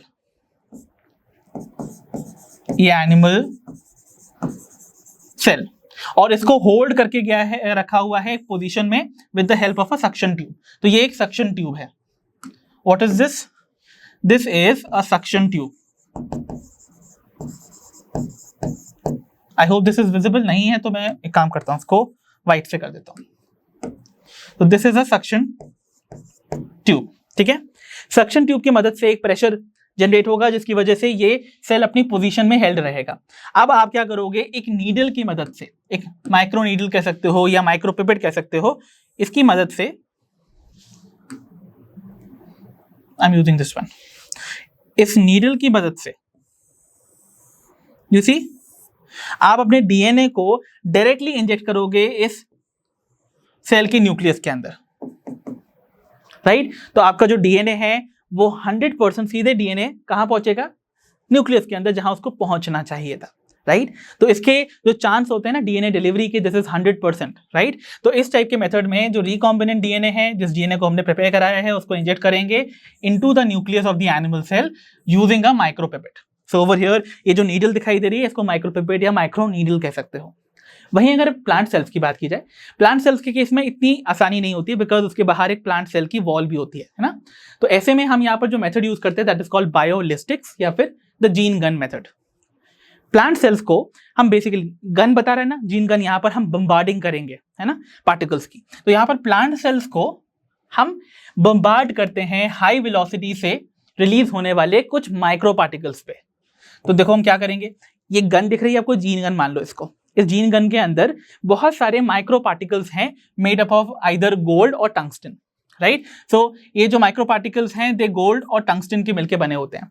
तो इमेजिन करो ये वो माइक्रो पार्टिकल्स हैं, छोटे छोटे साइज के हैं। इनकी ये किसके मिलके बने हैं, आइदर गोल्ड के या फिर टंगस्टन के, ठीक है। इनके ऊपर हम अपना जो रिकॉम्बिनेंट डीएनए है उसकी कोटिंग करते हैं। तो ये मैंने रिकॉम्बिनेंट डीएनए की इस पे कोटिंग कर दी। तो रिकॉम्बिनेंट डीएनए से कोटेड ये जो गोल्ड या टंगस्टन के माइक्रो पार्टिकल्स हैं, उनको हाई वेलोसिटी के साथ एक गन की मदद से बम्बार्ड किया जाएगा ओवर द प्लांट सेल। इससे क्या होगा, ये पार्टिकल्स जब एक सेल के अंदर जाएंगे, प्लांट सेल के अंदर, तो वो अपने साथ कैरी कर लेकर जाएंगे इस रिकॉम्बिनेंट डीएनए को और उसको सेल के अंदर छोड़ाएंगे। तो इस तरीके से भी आप अपने रिकॉम्बिनेंट डीएनए को पहुंचा सकते हो एक प्लांट सेल के अंदर। सो एनिमल्स के केस में the method commonly used is micro injection, and plant cells के केस में इट इज यूज्ड जिसको हम बुलाते हैं द बायोलिस्टिक्स और the gene gun method. So with this बच्चों, हम फाइनली आज के सेशन के एंड की ओर आ जाते हैं, जहां पर हमने डिस्कस किए द वेरियस फर्दर टॉपिक्स जो कि हमें डिस्कस करने थे regarding the tools required for genetic engineering. तो हमने आज डिस्कस किए the cloning vectors and competent host, और इसी के साथ हमारा आज का सेशन होता है कंप्लीट। सो आई होप आज के सेशन में डिस्कस किए हुए सारे टॉपिक्स आपको समझ आए होंगे, एंड फर्दर के टॉपिक्स के लिए आपको देखना होगा हमारे अपकमिंग वीडियो को। तो वहाँ पर आपको जो रिमेनिंग पूरी प्रोसेस है, अभी तक हमने टूल्स तो देख ही लिए, तो अब इन टूल्स को कैसे अप्लाई करना है as techniques to perform the process of genetic engineering, उसको हम अगले सेशन में लेंगे। सो अंटिल देन आप अपना ध्यान रखो, पढ़ते रहो और अगले सेशन में जरूर जुड़ो। तब तक के लिए good bye, have a great time ahead, good bye.